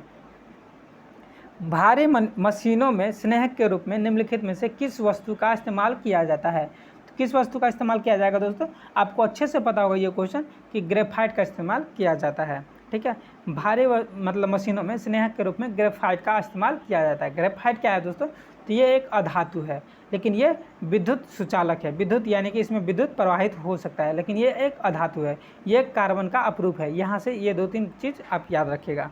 ठीक है, स्पंज क्या होता है, तो देखिए स्पंज जो होता है, आप ये स्पंज वाला नहीं बात कीजिएगा जो हम लोग यूज करते हैं अमूमन। ठीक है, वो एक प्लास्टिक का स्पंज होता है। लेकिन स्पंज जो होता है वो बायोलॉजी के टर्म में बात करें तो स्पंज एक पेरीफेरा, ठीक है, पेरीफेरा वर्ग के एक जंतु है, एक जीव है। ठीक है, ये एक सजीव है, पेरीफेरा वर्ग में आते हैं। इसमें क्या होता है, बहुत सारे छिद्र होते हैं, लाखों छिद्र होते हैं इसके ऊपर, और इसको आप दबाइएगा तो इससे पानी निकलता रहता है ऊपर। ठीक है, तो ये पेरीफेरा वर्ग का जंतु है। ठीक है, और ये क्या है, एक जीव है। आपको बोले तो जीव है, तो ये एक ऑप्शन यहाँ से डी टिक कर सकते हैं। आगे बात करें 56वां नंबर क्वेश्चन है, एक बीकर 4 डिग्री सेल्सियस पर पूर्णतः जल से भरा हुआ है। जल ऊपर से होकर बहने लगेगा। यदि इसे क्या किया जाए, तो क्या किया जाए दोस्तों, आप बताइए। ये जो है फिजिक्स का क्वेश्चन है। ठीक है, क्या हो जाएगा, तो ये क्या हो जाएगा, यहाँ पे दोनों ऑप्शन सही हो जाएंगे। कैसे दोनों ऑप्शन सही हो जाएंगे, देखिए आप पढ़े होंगे फिजिक्स में कि 4 डिग्री से ऊपर मतलब क्या होता है, जल का जो है मतलब वो बढ़ जाता है। क्या होता है, घनत्व तो बढ़ जाता है। ठीक है, और 4 डिग्री से नीचे भी जल का घनत्व तो बढ़ जाता है। 4 डिग्री पे ये नॉर्मल रहता है। तो यानी कि जैसे घनत्व तो बढ़ेगा, ठीक है, और जैसे घनत्व तो दोनों साइड में, यदि 4 डिग्री मतलब 4 डिग्री से ऊपर गर्म किया जाए, 4 डिग्री से नीचे ठंडा किया जाए, यानी कि 1 डिग्री सेल्सियस पर इसका घनत्व तो बढ़ जाएगा। और मतलब यदि 5 डिग्री सेल्सियस रखा जाए फिर भी इसका घनत्व तो बढ़ जाएगा। किसका, जल में भरा बीकर का। तो दोनों स्थिति में क्या होगा, तो ये बढ़ जाएगा। ठीक है, अब बहने लगेगा। यहाँ पूछ रहा है बहने लगेगा, तो दोनों स्थिति में बहने लगा, इसीलिए यहाँ पे ऑप्शन ए और बी दोनों सही है। चलिए दोस्तों आगे बढ़ते हैं। भूमंडलीय तापन का मुख्य कारण किसकी वृद्धि है। तो भूमंडलीय तापन जो है इसका जो मुख्य कारण है वो किसकी वृद्धि है दोस्तों, यहाँ पे ऑप्शन सी हो जाएगा सही। कार्बन डाइऑक्साइड का जो वृद्धि होता है, इससे क्या होता है, ग्रीन हाउस इफेक्ट का जो मतलब जो प्रेशर है वो बढ़ता है, यानी कि ग्रीन हाउस इफेक्ट गर्म होते जा रहा है। ऐसे क्या हो रहा है, तो भूमंडलीय तापन का वृद्धि हो रहा है। चलिए आगे देखते हैं। अगला क्वेश्चन है, ध्वनि को आँखों के रूप में प्रयोग करने वाले प्राणी कौन है? तो ये चमगादड़ है दोस्तों। चमगादड़ क्या करता है? चमगादड़ का आँख नहीं होता, अमूमन क्या होता है? आँख नहीं होता, इसीलिए वो क्या करता है, तो उसको दिन में जो ज़्यादा मतलब वो नहीं मतलब सो पाते, उसको जो है मतलब आँख तो होता है लेकिन उसको जो है देखने में बहुत कठिनाई होते हैं, वो रात में भी नहीं देख पाते चमगादड़ अपने आँखों से, ठीक है। तो फिर वो कैसे उड़ते हैं? तो वो उड़ते हैं अपने प्राश्रव्य तरंगों के माध्यम से वो उड़ते हैं, ठीक है। तो ये प्राश्रव्य तरंगों के माध्यम से चमगादड़ उड़ते हैं। और ये प्राश्रव्य तरंगे मतलब कब कितना से कितना होता है? तो यानी 20,000 हर्ज, यानी कि 20,000 हर्ज से यदि ज़्यादा मतलब किसी का ध्वनि हो तो उससे प्राश्रव्य तरंगे के श्रेणी में रखा जाता है। और इस मतलब इस इतना मतलब जो इतना तरंग इतना जो उत्पन्न करता है, इसको जो है मानव अपने कानों से नहीं सुन सकता है, यानी कि ये मानव कान के लिए जोखिम होता है, ठीक है। तो ये चमगादड़ जो है प्राश्रव्य तरंग का मतलब जो है वो प्रयोग करके मतलब वो उड़ता है। अगला क्वेश्चन देखिए, लैंप की बत्ती में तेल ऊपर चढ़ता है। अब लैंप की बत्ती में तेल किस कारण से ऊपर चढ़ता है दोस्तों? तो यह आपका कोशिकीय क्रिया के परिघटना से मतलब कारण ऊपर चढ़ता है, कोशिकीय क्रिया के परिघटना के कारण ऊपर चढ़ता है। अब देखिए, वर्षा की बूंद गोल पृष्ठ तनाव के कारण होता है। वर्षा का बूंद जो है गोल गोल गिरता है, ठीक है, गोल गोल आप देखे होंगे गिरता है। ये किस कारण? तो पृष्ठ तनाव सरफेस टेंशन के कारण ये गोल बूंद बन जाता है। अगला देखिए, राइबोसोम की संरचना होती है। राइबोसोम की संरचना कैसी होती है दोस्तों? तो राइबोसोम की संरचना कैसी होती है यहाँ पे? तो आरएनए तथा प्रोटीन की बनी होती है। राइबोसोम की संरचना कैसी होती है? आरएनए तथा प्रोटीन के बनी होती है, ठीक है। और राइबोसोम को क्या बोला जाता है? प्रोटीन का संश्लेषण का वो बोला जाता है, एक स्थल बोला जाता है। राइबोसोम से क्या होते हैं? प्रोटीन बनते हैं, प्रोटीन उत्पन्न होते हैं राइबोसोम से। और राइबोसोम कहाँ होते हैं दोस्तों? यदि बायोलॉजी आप पढ़े होंगे तो आप पढ़े होंगे कि अंतःपर्दव्य जालिका, अंतःपर्दव्य जालिका होते हैं, वहाँ पे राइबोसोम बने होते हैं। ऐसे होते हैं अंतःपर्दव्य जालिका बने होते हैं। यहाँ पे खुरदुरी जो भाग होता है उस पर राइबोसोम बनते हैं, ठीक है। और ये खुरदुरी भाग पे राइबोसोम बनते हैं, और यही राइबोसोम से क्या होता है? प्रोटीन संश्लेषण होता है। आप याद रखिएगा, राइबोसोम से क्या होता है? प्रोटीन संश्लेषण होता है। अगला देखिए, यक्षमा के रोगियों में निम्नलिखित कौन सी औषधि प्रभावशाली होती है? यक्षमा के रोगियों में निम्नलिखित कौन सी औषधि प्रभावशाली होती है दोस्तों? तो यहाँ पे ऑप्शन कौन सा हो जाएगा? तो यहाँ पे रेफेमसिन हो जाएगा। रेफेमसिन औषधि जो है ये आपको यक्षमा यानी कि टीबी का जो रोगी है, यानी कि किसी को टीबी हो गया तो उसको यदि रेफेमसिन का जो टैबलेट है वो दिया जाए तो उसको ठीक हो सकता है। ये रेफेमसिन जो है टीबी के रोगियों का दवाई है। वायुमंडल में प्रकाश का विसरण का कारण है। प्रकाश का विसरण का कारण क्या है दोस्तों? तो प्रकाश के विसरण का कारण क्या है? धूलकण है। प्रकाश का जो विसरण होता है वो धूलकण होता है, यानी कि धूलकण को क्या करता है? स्कैटरिंग करता है। ये धूलकण जो है स्कैटरिंग करने का काम करता है, या प्रकीर्णन करने का काम करता है। हिंदी में बोले तो प्रकीर्णन करने का काम करता है। अब देखिए, वायुमंडल में प्रकाश का मतलब जो विसरण है, फैलना, विसरण मतलब फैलना, फैलता किसके कारण है? धूलकण के कारण फैलता है। अब देखिए, यहाँ से एक और क्वेश्चन बन सकते हैं कि एक प्रकाश वर्ष में कितना मतलब जो होता है क्या होता है? एक प्रकाश वर्ष बराबर क्या होता है? तो एक प्रकाश वर्ष बराबर दोस्तों क्या होता है? तो 9.46 इंटू 10⁻15 मीटर होता है। 9.46 इंटू 10⁻15 मीटर होता है, ठीक है। एक प्रकाश वर्ष बराबर क्या होता है? 9.46 इंटू 10⁻15 मीटर होता है। अगला देखिए, 63वां नंबर क्वेश्चन है, निम्नलिखित में से कौन सा कथन सही नहीं है? तो 63वां नंबर क्वेश्चन है, कौन सा कथन सही नहीं है? तो यहाँ पे देखिए, आर्द्रता बढ़ने पर वायु में ध्वनि का वेग कम हो जाता है। आर्द्रता बढ़ने पर वायु में ध्वनि का वेग कम हो जाता है, ये ऑप्शन सही है, ठीक है। चलिए आगे बढ़ते दोस्तों, अगला क्वेश्चन देखते हैं। 64वां नंबर क्वेश्चन है, किस पादप को शाकीय भारतीय डॉक्टर की उपमा प्रदान की जाती है? शाकीय भारतीय डॉक्टर की उपमा प्रदान किसे किया जाता है दोस्तों? तो ये 64 का कौन सा ऑप्शन सही हो जाएगा, आप बताइए। यहाँ पे तुलसी हो जाएगा। तुलसी जो है ये सही ऑप्शन है। इसको जो है तुलसी पौधे का नाम सुने होंगे, तो तुलसी जो पौधा है उसको जो है भारतीय में शाकीय डॉक्टर का उपमा इसको दिया गया है, यानी कि ये जो है बहुत ही मतलब जो है औषधि लेवल के ये पौधे होते हैं, तुलसी का पौधा। इसका जो वैज्ञानिक नाम है क्या है? तो ऑसिमम सेक्टम इसका वैज्ञानिक नाम है। इसका वैज्ञानिक नाम क्या है दोस्तों? तो ऑसिमम सेक्टम इसका वैज्ञानिक नाम है। अब इसका बात करें तो यह तुलसी जो है द्विबीजपत्री तथा शाकीय औषधि पौधा है। ये क्या है? द्विबीजपत्री पौधा है। तुलसी क्या है दोस्तों? तो द्विबीजपत्री पौधे हैं, ठीक है। 65वां नंबर क्वेश्चन का बात करें तो जैव विकास के संदर्भ में सांपों के अंगों का लोप होना क्या स्पष्ट करता है दोस्तों?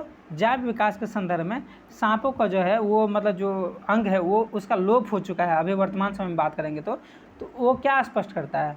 वो स्पष्ट ये करता है कि अपार्जित लक्षणों का वंशानुगति, ये इसका मतलब ये स्पष्ट करता है।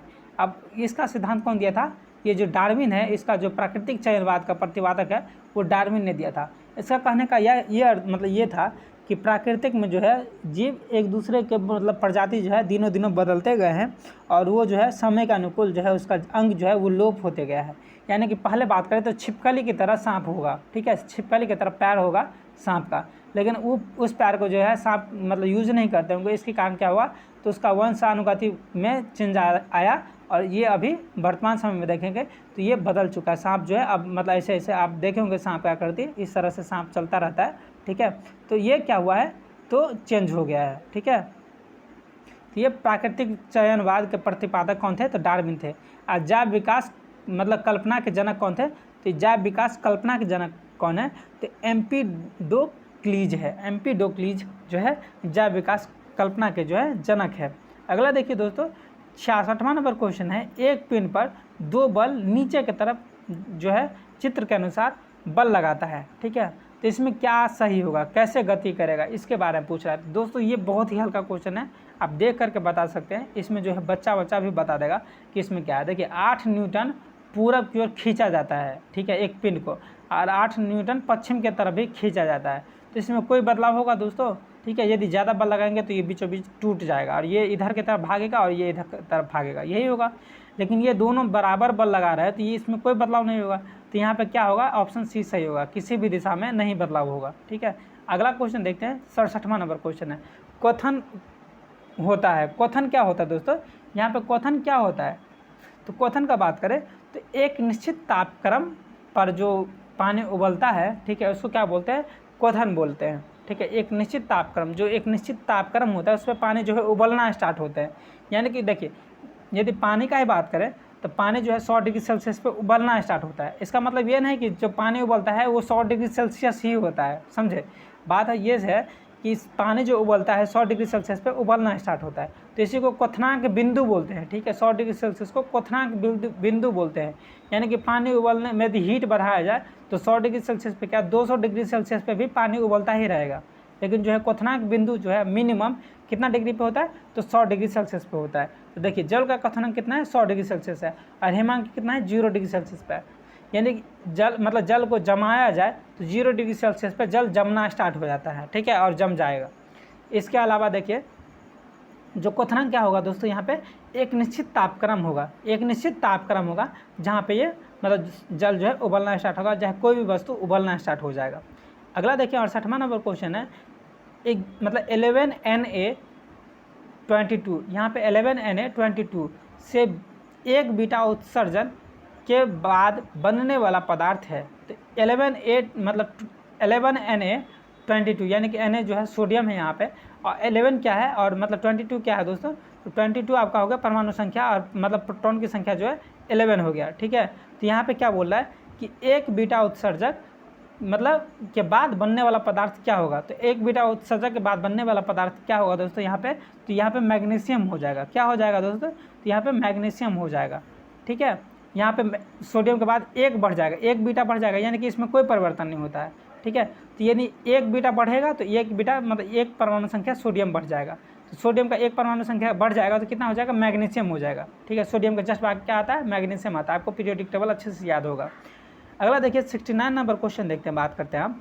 तो एक ही पदार्थ को विभिन्न अणुओं में से आपसी आकर्षण होता है, क्या कहलाता है दोस्तों, आपसी आकर्षण जो होता है एक ही पदार्थ में विभिन्न अणुओं में, तो उसको क्या कहते हैं, आपको अच्छे से पता होगा, असंजक बल इसको कहते हैं, ठीक है।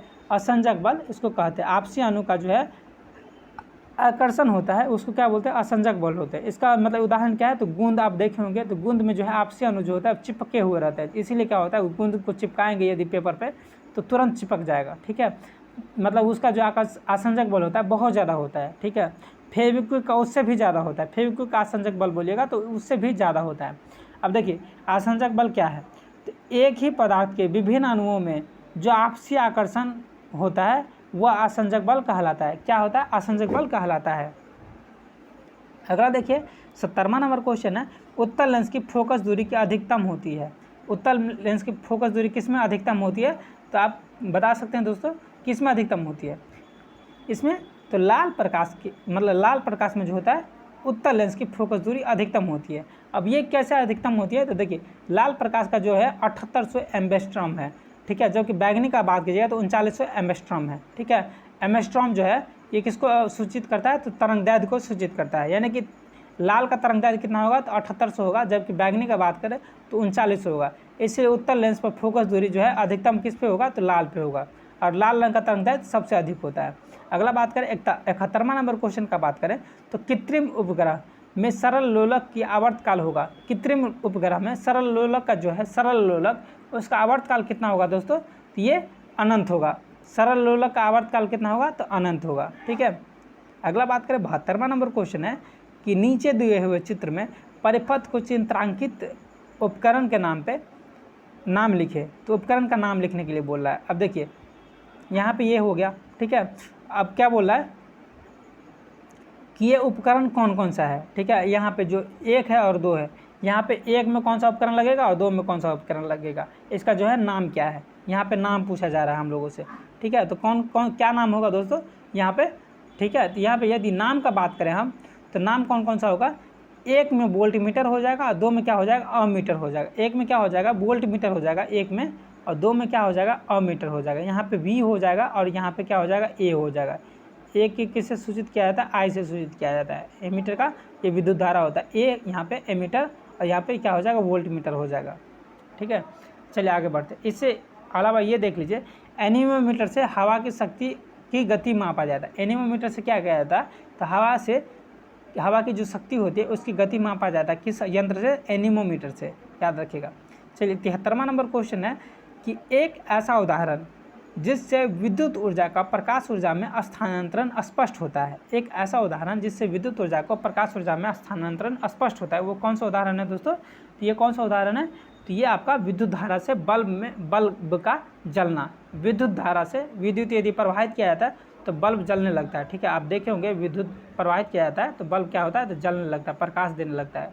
यदि बल्ब प्रकाश देने लगे तो इससे क्या होगा, तो ये स्थानांतर क्या होता है, तो ये स्थानांतर होता है, प्रकाश ऊर्जा का स्थानांतरण होता है विद्युत ऊर्जा से।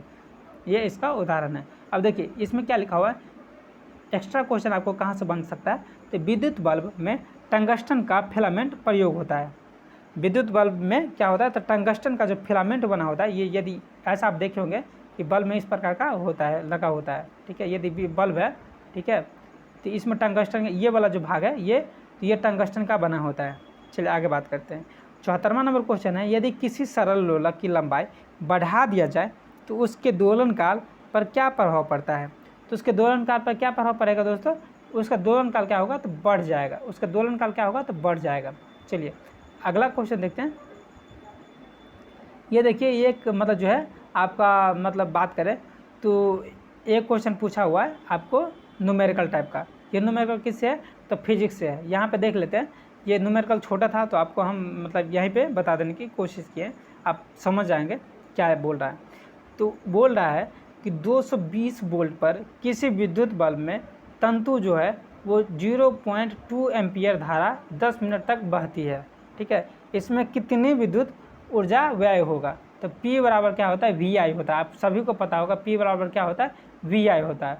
और P इक्वल्स एक और फार्मूला होता है कि P इक्वल्स क्या होता है, P इंटू T होता है। तो इस तरह से क्या हो जाएगा दोस्तों, P बराबर क्या हो जाएगा, मतलब इसका बात करें तो VI इंटू T हो जाएगा, ठीक है। तो यहाँ पे V कितना दिया हुआ है, तो 220 वोल्ट दिया हुआ है। समय कितना हुआ है, समय कितना दिया हुआ है, तो 0.2 सेकेंड दिया, मतलब 10 मिनट समय दिया हुआ है। और 10 मिनट को सेकंड में बदलेंगे तो कितना हो जाएगा, तो 10 गुना 60 हो जाएगा। और यदि मतलब हम इसको एम्पियर को बदलेंगे, यानी कि I जो है एम्पियर है, तो I को बदलेंगे तो I को मतलब मान कितना है, तो 0.2 है। यदि पूरा को गुना करेंगे तो कितना हमें प्राप्त होगा, तो 2640 जूल प्राप्त होगा, ठीक है। आप गुना कर लीजिएगा, 2640 जूल आपको प्राप्त होगा। 76वां नंबर क्वेश्चन देखिए आप, ये मैथ का सीरीज जो है शुरू हो गया है, ठीक है। तो 76वां नंबर क्वेश्चन देखते हैं। 76वां नंबर क्वेश्चन में क्या बोल रहा है दोस्तों कि किसी समबाहुभुज जिसके आंतरिक कोणों का योग और बाह्य कोणों का योग का अनुपात कितना है, तो 5:1 है। तो समबाहुभुज में कुल कितनी भुजाएं होगी, तो कुल कितनी भुजाएं होगी दोस्तों, आप यदि सॉल्व करेंगे तो इसका आंसर क्या हो जाएगा, तो यहाँ 12 हो जाएगा। क्या हो जाएगा, 12 हो जाएगा। सॉल्व कर लीजिएगा, ठीक है। आगे बात करें तो एक दुकानदार प्रत्येक सामान के अंकित मूल्य पर 10% की छूट देता है। 8% लाभ कमाने के लिए प्रत्येक सामान का अंकित मूल्य क्रय मूल्य से कितना प्रतिशत अधिक होगा। तो इसका कितना प्रतिशत अधिक होगा दोस्तों, इसका होगा आपको 20% अधिक होगा। 20% क्या होगा, अधिक होगा। 20% क्या होगा, तो अधिक होगा। चलिए आगे बढ़ते हैं। 3 क्रमागत बट्टों यदि 10, 30%, 20% और 5% समतुल्य बट्टा मतलब समतुल्य बट्टा क्या होगा। तो यदि 30% 5% और 20% का समतुल्य बट्टा किया जाए तो इसका क्या हो जाएगा, तो इसका हो जाएगा आपको इसका क्या हो जाएगा 46.80% हो जाएगा। 46.80% हो जाएगा। अगला देखिए, एक फल विक्रेता 1 रुपया में 10 नींबू बेचने पर 40% लाभ कमाता है। तो वह जो है 1 रुपया में कितने नींबू खरीदता है। तो वह जो एक रुपया में कितने नींबू खरीद पाएगा दोस्तों, तो 1 रुपया में जो है वो 12 नींबू खरीद पाएगा। कितना नींबू खरीद पाएगा, तो 12 नींबू खरीद पाएगा। चलिए आगे बढ़ते हैं। अगला देखिए, ये है आपका मतलब सिंप्लीफिकेशन और सिंप्लीफिकेशन का सवाल है अमूमन, जिसमें आवाज़ संख्या से विभक्त होता है वो पूछ रहा है, ठीक है। तो आप देखिए कि 4 का मतलब पावर में कितना है, तो 61 है। 4 के पावर में 62 है। 4 के पावर में 63 है। 4 के पावर में 64 है। इसमें क्या पूछ रहा है कि निम्नलिखित में से आवाज़ संख्या का विभक्त होगा, ठीक है। तो कितना होगा आवाज़ संख्या, ठीक है, कितने में विभक्त हो जाएगा। तो इसका आंसर हो जाएगा आपको दोस्तों ये 17, ठीक है, याद रखिएगा। इसको क्वेश्चन को सॉल्व कर लीजिएगा, ठीक है। आसान क्वेश्चन है दोस्तों। आप लोग मैथ्स अच्छे से पढ़े होंगे और मैथ का ये मतलब पूरा हलवा टाइप का क्वेश्चन है। यहाँ पे जगह कम होने के कारण आपको ये पूरा क्वेश्चन जो है बताया नहीं जा सकता है। 21वां नंबर क्वेश्चन है, सिंप्लीफिकेशन से क्वेश्चन है दोस्तों। ये फार्मूला लगाएंगे बन जाएगा, ठीक है। फार्मूला कौन सा है, तो यहाँ पे ए क्यू और माइनस बी क्यू का फार्मूला लग जाएगा। A cube minus B cube बराबर क्या होता है, A square minus B square, मतलब ए प्लस बी इंटू क्या हो जाएगा, A square plus A B plus B square वाला फार्मूला यहाँ पे लगा सकते हैं यहाँ पे। तो इसका जो है मतलब आंसर कितना हो जाएगा दोस्तों, तो इसका आंसर हो जाएगा आपका मतलब 2 आंसर हो जाएगा। क्या हो जाएगा, 2 आंसर हो जाएगा। आगे बढ़ेंगे। एक व्यक्ति को कुल धन का जो है 3/8 भाग मिला तथा उसे मित्रों के शेष धन जो है 3/8 भाग मिलता है। यदि दोनों भागों का अंतर 36 रुपया है तो कुल धन कितना रुपया था, ठीक है। तो कुल धन कितना रुपया होगा, तो यहाँ पे 256 रुपया होगा। कुल धन कितना होगा, तो 256 रुपया होगा, ठीक है। इसको ऑप्शन बाय ऑप्शन भी इसको जा सकते हैं, सवाल बहुत आसान है, आपको बन जाएगा। अगला देखिए 83वां नंबर क्वेश्चन है, वह मूलधन क्या है जिसका दूसरे वर्ष का चक्रवृद्धि ब्याज जो है 10% वार्षिक दर से जो है 132 रुपये हो जाता है। 132 रुपये हो जाता है। इसका मूलधन पूछ रहा है, क्या होगा, तो इसका मूलधन होगा दोस्तों आपका 1200 रुपया। चलिए आगे बढ़ते हैं। अगला है सिंप्लीफिकेशन से है, सिंप्लीफाइड कर लीजिएगा आप। इसका जो मतलब जो आंसर हो जाएगा कितना हो जाएगा, तो 4 हो जाएगा। आगे देखिए दोस्तों, ए तथा बी कार्य को क्रमशः 45 दिन तथा 40 दिन में पूरा कर सकते हैं, ठीक है। टाइम वर्क का क्वेश्चन है। वे दोनों मिलकर कार्य प्रारंभ करते हैं तथा कुछ दिन बाद ए कार्य छोड़ के चले जाता है, तब शेष कार्य जो है बी 23 दिन में पूरा करता है। पूछ रहा है कि ए कितना दिन में मतलब ए जो है कितना दिन कार्य किया था। ए कितना दिन कार्य किया होगा दोस्तों, तो 9 दिन कार्य किया होगा। अगला देखिए, 9 दुकानदार छपे मूल्य पर 8% बट्टा देकर पुस्तक बेचता है, ठीक है, और 15% मुनाफा कमाता है। पुस्तक के क्रय मूल्य तथा छपे मूल्य का अनुपात कितना होगा। तो छपे मूल्य और क्रय मूल्य का अनुपात दोस्तों पूछ रहा है, तो कितना होगा, यहाँ पे 4:5 हो जाएगा। 4:5 हो जाएगा, याद रखिएगा। क्वेश्चन बना लीजिएगा, प्रॉफिट एंड लॉस है। अगला क्वेश्चन देखते हैं। 87 नंबर क्वेश्चन है कि 9 आमों में 120 ग्राम 9 आमों में से 120 ग्राम भार वाले एक आम के स्थान पर दूसरा अधिक भारी आम लेने से इनके औसत भार 20 ग्राम वृद्धि हो जाती है। तो बदले गए आम का भार क्या होगा, ठीक है। तो बदले गए आम का भार क्या हो जाएगा दोस्तों, तो यहाँ पे 300 ग्राम हो जाएगा, ठीक है, 300 ग्राम हो जाएगा। अगला देखिए, सिंप्लीफिकेशन से क्वेश्चन है, बहुत ही आसान क्वेश्चन है, ठीक है। आप इसको सिंप्लीफाइड करेंगे, आपको पता होगा दोस्तों, इसको नीचे से सिंप्लीफाइड किया जाता है और इसका आंसर क्या हो जाएगा दोस्तों, तो 1/8 हो जाएगा। 1/8 इसका आंसर हो जाएगा। चलिए आगे बढ़ते हैं। अगला है 89 नंबर क्वेश्चन है कि 40 आदमी एक काम को 15 दिन में कर सकते हैं, 30 औरत उसी काम को 40 दिन में कर सकती है। तो 50 आदमी एवं 50 औरत उसी काम को कितने दिन में करेंगे। तो 50 आदमी 50 औरत इस काम को कितने दिन में करेंगे, तो 8 दिन में करेंगे। कितने दिन में करेंगे दोस्तों, 8 दिन में करेंगे। आगे बढ़ते हैं, अगला क्वेश्चन देखते हैं। 90 नंबर क्वेश्चन है कि एक 100 मीटर लंबी ट्रेन किसी टेलीग्राफ खंभे को 10 सेकंड में पार कर सकती है। 500 मीटर लंबी एक स्टेशन के प्लेटफॉर्म को पार करने में उसे कितना समय लगेगा। तो 5 मतलब जो उसको स्टेशन पार करने में दोस्तों कितना समय लग जाएगा, तो उसको लग जाएगा आपको 1 मिनट लग जाएगा। कितना समय लग जाएगा, 1 मिनट लग जाएगा। चलिए आगे बात करते हैं। 91 नंबर क्वेश्चन है, कुछ वर्षों के बाद 1000 जो है रुपया प्रति वर्ष की दर से जो है 7 से ही 1/2% की दर से सरल ब्याज पर 2500 रुपये होगा। तो वर्षों की संख्या बोल रहा है क्या होगा। तो वर्षों की संख्या क्या होगा दोस्तों, यहाँ पे इस क्वेश्चन का जो वर्षों की संख्या होगा वो 20 वर्ष हो जाएगा। कितना वर्ष हो जाएगा, 20 वर्ष हो जाएगा। ऑप्शन सी सही होगा। आगे बढ़ते हैं दोस्तों। ये देखिए लघुत्तम समावर्त से सवाल है कि 5/7, 60/8 और 8/9 का जो लघुत्तम समावर्त क्या होगा। तो आपको एक फार्मूला याद होगा दोस्तों कि ऊपर वाले का क्या करते हैं, तो एलसीएम निकाल देंगे, ऊपर वाले का एलसीएम निकाल देंगे और नीचे वाले का जो है एचसीएफ निकाल देंगे। और इसका जो एचसीएफ निकालेंगे, सॉरी दोस्तों, इसका जो एचसीएफ निकालेंगे, ठीक है, तो जितना आंसर आएगा इस दोनों का निकाल करके वही जो है हमारा आंसर आ जाएगा। ठीक है, तो इसका आंसर कितना आएगा दोस्तों, इसका आंसर आएगा आपको 280, यानी कि इसका जो आंसर है 280/1 हो जाएगा। तो एक का कोई तो वैल्यू नहीं होता बट्टा में, तो इसलिए इसका आंसर 280 हो जाएगा। यानी कि इस तीनों का एलसीएम आप निकाल लेंगे, वही आपका आंसर हो जाएगा। चलिए दोस्तों आगे बढ़ते हैं 93 नंबर क्वेश्चन की तरफ। 6 वर्ष पूर्व कुणाल तथा रोहित की आयु का अनुपात 6:5 था। 4 वर्ष बाद उनकी आयु का अनुपात 11/10 होगा। रोहित वर्तमान आयु कितनी है, रोहित की जो है वर्तमान आयु कितनी है दोस्तों, तो ये वर्तमान आयु हो जाएगा आपका 16 वर्ष हो जाएगा। आपको एज से ये क्वेश्चन पूछा हुआ है। ठीक है, एज से ये क्वेश्चन पूछा हुआ है, बहुत ही हल्का क्वेश्चन है दोस्तों। आप बनाने के लिए बैठिएगा तो यकीन मानिए बहुत जल्दी बन जाएगा। अगला है 94 नंबर क्वेश्चन है। एक दुकानदार ने 12,000 रुपये में टेलीविज़न एवं 8800 रुपये में एक टैप रिकॉर्डर को बेचा। ठीक है, यदि इस व्यापार में उसको टेलीविज़न पर 4% हानि और टैप रिकॉर्डर पर 10% लाभ होता है, तो कुल लाभ या हानि में परिणाम, मतलब हानि का परिणाम रुपये में बताइए। अब रुपया में पूछ रहा है हानि का परिणाम क्या होगा, तो इसको जो है इसमें क्या हो जाएगा, तो लाभ हो जाएगा। लाभ कितना हो जाएगा, तो 300 रुपये का लाभ हो जाएगा। चलिए आगे बढ़ते हैं दोस्तों। 95 नंबर क्वेश्चन है कि एक बांस के खंभे को 8 फुट लंबाई, 6 फुट चौड़ाई तथा 10 फुट ऊंचाई का घर में रखा जाता है। यदि खंभा का फर्श एक कोना एवं छत के विपरीत कोने को छूता है, यानी कि इसका विकर्ण पूछ रहा है, किसका, तो घनाभ का विकर्ण पूछ रहा है। ठीक है, घनाभ का विकर्ण पूछ रहा है। आपको पता होगा घनाभ का विकर्ण कैसे निकलता है, तो √L² B² H² यदि निकाल दीजिए तो ये घनाभ का विकर्ण हो जाएगा। ठीक है, तो ये इस तरह से आप निकालेंगे इस फार्मूला पे, तो आपको क्या हो जाएगा, आंसर कितना आ जाएगा, तो आंसर आपको 10√2 आ जाएगा। आप निकाल के देखिएगा 10√2 आ जाएगा आपको आंसर।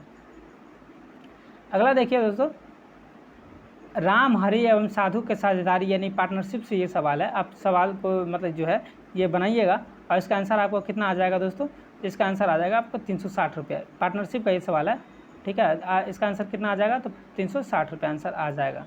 अगला देखिए दोस्तों, ये सवाल जो है आपको मतलब रेखागणित से दिया हुआ है, यानी कि ज्योमेट्री से ये क्वेश्चन है, और ज्योमेट्री का मतलब ट्रायंगल से ये क्वेश्चन है, त्रिभुज से ये क्वेश्चन आपको है। क्वेश्चन क्या है कि ABC और DEF त्रिभुज में क्षेत्रफलों का क्रमशः जो है 64 वर्ग सेंटीमीटर और 48 वर्ग सेंटीमीटर, दो त्रिभुजों की ऊंचाई h है। यदि BC बराबर 12 सेंटीमीटर है तो EF के मतलब जो है वैल्यू निकालने के लिए बोल रहा है। ठीक है, तो आप थेल्स पर में पढ़े होंगे दोस्तों। थेल्स पर में जो होता है, जैसे आप बात करें तो थेल्स पर में क्या होता है, तो AB/DE बराबर क्या हो जाएगा, तो BC/EF। आप पढ़े होंगे इस तरह से, BC/EF पढ़े हैं, तो इसी पे जो है ये फार्मूला लगा करके आप बना सकते हैं। और इसका आंसर कितना हो जाएगा दोस्तों, ये 97 नंबर क्वेश्चन है, इसका आंसर हो जाएगा आपको ये 9 सेंटीमीटर हो जाएगा। जो आपको क्वेश्चन पूछा है उसका आंसर कितना हो जाएगा, तो इसका आंसर हो जाएगा 9 सेंटीमीटर। अगला देखिए, ये 98 नंबर क्वेश्चन है। तो 98 नंबर क्वेश्चन किस प्रकार का देखते हैं। ये भी आपको थेल्स पर में से ये क्वेश्चन मिल जाएगा, देख रहे हैं। तो ये क्वेश्चन है कि EF जो है समांतर है BC का समांतर है। यदि AE जो है 3 सेंटीमीटर है और AB जो है 7 सेंटीमीटर है, CF बराबर 6 सेंटीमीटर है, तो AF का कितना मान कितना होगा। ठीक है। ए एफ का मान कितना होगा, 98 का कौन सा सही होगा, तो 98 का ऑप्शन हो जाएगा आपको ए, 4.5 सेंटीमीटर, 4.5 सेंटीमीटर इसका आंसर हो जाएगा। आप बना लीजिएगा, थेल्स फॉर्म का ये सवाल है, बहुत हल्का सवाल है दोस्तों, आपसे आसानी से बन जाएगा। किसी समांतर श्रेणी में प्रथम पद 7 एवं पदों की संख्या 21 है, यदि सर्वांतर 5 है तो मध्य पद निकालिए। अब देखिए ये बारंबारता से सवाल है, ठीक है। आप यदि पढ़े होंगे ये बारंबारता श्रेणी से सवाल है। आपको बारंबारता, यदि आप बिहार एसएससी का एग्जाम दे रहे हैं तो बारंबारता एक बार पढ़ के जाइएगा दोस्तों। बारंबारता और दंडलेख से जो सवाल है वो बहुत ज़्यादा सवाल आते हैं, ठीक है, ये आप पढ़ के जाएंगे, ठीक है। इसका आंसर कितना हो जाएगा दोस्तों, ये मध्य पद जो है वो पूछ रहा है, माध्यिका पूछ रहा है, ठीक है। तो माध्यिका जो है इसका कितना हो जाएगा, तो इसका माध्यिका हो जाएगा आपको दोस्तों 57 हो जाएगा इसका माध्यिका। अब देखिए ये जो है डीआई से सवाल पूछा हुआ है कि इसमें पूछा क्या हुआ है कि यहाँ दिए गए पाई चार्ट में मिस्टर राव के परिवार में विभिन्न मदों पर व्यय तथा बचत को दर्शाता है। चार्ट का अध्ययन कीजिए और इस पर आधारित प्रश्नों का उत्तर दीजिए। तो ये चार्ट है जिसका अध्ययन करना है, इस पर जो है व्यय और बचत का जो है वो जो है एक ग्राफ है उसको दर्शाना है, और इसका जो है मतलब वो प्रश्न का आंसर पूछ रहा है। तो पूछ क्या रहा है कि शिक्षा तथा वस्त्रों पर मिलाकर व्यय की गई कुल राशि भोजन पर व्यय की गई राशि का कितना प्रतिशत है। दोस्तों ये जो है मतलब डीआई से सवाल पूछा गया जो प्रतिशत पे आके ख़त्म होता है, इसको जो है प्रतिशत ये निकाल देंगे। ये मतलब आपको ग्राफ समझ में आ गया, ये ग्राफ आप समझ लेते हैं तो आपको प्रतिशत पे सवाल है, इसको जो है मतलब जोड़ करके और फिर क्या कीजिए, इसका लाभ कितना होता है लाभ निकाल के उसको प्रतिशत में मतलब काउंट कर लीजिए। तो इसका आंसर कितना हो जाएगा दोस्तों, तो ये इसका आंसर हो जाएगा आपको 50%। 50% जो है इसका आंसर हो जाएगा। आगे बढ़ते हैं दोस्तों, ये कोडिंग से सवाल है, कोडिंग डिकोडिंग से ये सवाल है, ठीक है। इसका आंसर कितना हो जाएगा दोस्तों, यदि कोडिंग डिकोडिंग ए बी मतलब ये ABCD आपको ये नंबरिंग करके जो है ये सवाल का है, इसका आंसर UTDMMQ हो जाएगा। आगे बढ़ते हैं, अगला क्वेश्चन है, बल्ब जिस प्रकार प्रकाश देता है उसी प्रकार बोल रहा है कि क्या फ्रिज ठंडक देता है। तो आप बोलेंगे हाँ, फ्रिज क्या देता है, ठंडक देता है। आप ये बताइए पुस्तक क्या देता है, पृष्ठ देता है, ऐसा होगा, नहीं होगा। गेट क्या देता है, पढ़ देता है, नहीं देता। लिखाई क्या देता है, कलम देता है, लिखाई जो है कलम देता है, वो नहीं देता है। तो यहाँ पे सिर्फ एक ऑप्शन यहाँ पे सही हो जाएगा। यहाँ पे देखिए अगला है UVXY, ठीक है। UVXY आप देखें कि मतलब ये जो है कर्मानु अनुसार चल रहा है, KLNO, ठीक है। इसी प्रकार RSUV, तो इसी प्रकार क्या हो जाएगा, तो आगे क्या हो जाएगा, तो यहाँ पे देखिए HIKL हो जाएगा, HIKL हो जाएगा। अगला देखिए दोस्तों, ये क्वेश्चन जो है 2541 है, 3652 है, 9832 है। तो आगे क्या हो जाएगा दोस्तों, तो आगे हो जाएगा 1094 हो जाएगा, 1094 हो जाएगा, ठीक है, 1094 हो जाएगा। इसका आंसर क्या हो जाएगा, D हो जाएगा। आगे देखिए दोस्तों, इसमें क्या पूछ रहा है कि इसको चित्र देख करके इसको क्या करना है, इस आकृति में से चूज करना है। तो चित्र देख करके इस आकृति में से क्या करना है, चूज करना है। तो इसमें से कौन सही हो जाएगा दोस्तों, यहाँ पे देखिए आपको ये बता दे रहा है कि यहाँ पे देखिए ये दोनों है और यहाँ पे ये दोनों इस तरह से हो गया। अब देखिए ये जो भाग है, ये भाग क्या होता है, यहाँ पे सीधा हो जाता है। यह भाग कितना क्या हो रहा है, सीधा हो रहा है। तो यहाँ पे देखिए ये टेढ़ा वाला भाग सीधा हो रहा है, तो यहाँ पे तो चारों टेढ़ा है, तो यानी कि चारों टेढ़ा है, तो यानी कि चारों सीधा हो जाना चाहिए। तो यहाँ पे जब चारों सीधा हो जाएगा तो क्या हो जाएगा, ऑप्शन C सही हो जाएगा। यहाँ पे ऑप्शन C जो है, देखिए ऑप्शन C जो है यहाँ पे सही हो जाएगा। आगे बात करें तो ये रोशन हार्दिक से लंबा है, रोशन जो है हार्दिक से लंबा है और हार्दिक सुशील से छोटा है। नीजा हैरी से लंबी है और किंतु हार्दिक से छोटी है। सुशील रोशन से छोटा है। दोस्तों ये छोटा बड़ा वाला सवाल है, आप इसको मतलब देखेंगे तो अभी ये क्वेश्चन जो है रीजनिंग का बहुत आसान रीजनिंग है। और इसका क्या हो जाएगा, तो बोला रोशन छोटा है, तो सबसे बताइए सबसे लंबा कौन है। ये जो है सुशील रोशन से छोटा है, रोशन से छोटा है। तो यहाँ पे देखिए आप इस क्वेश्चन में देखेंगे कि रोशन का जो है सबसे लंबे, रोशन जो है सबसे लंबा में तुलना किया गया। देखिए रोशन हार्दिक से लंबा है, तो यहाँ पे भी लंबा हो गया। और यहाँ जो है सुशील छोटा हो जाता है रोशन से।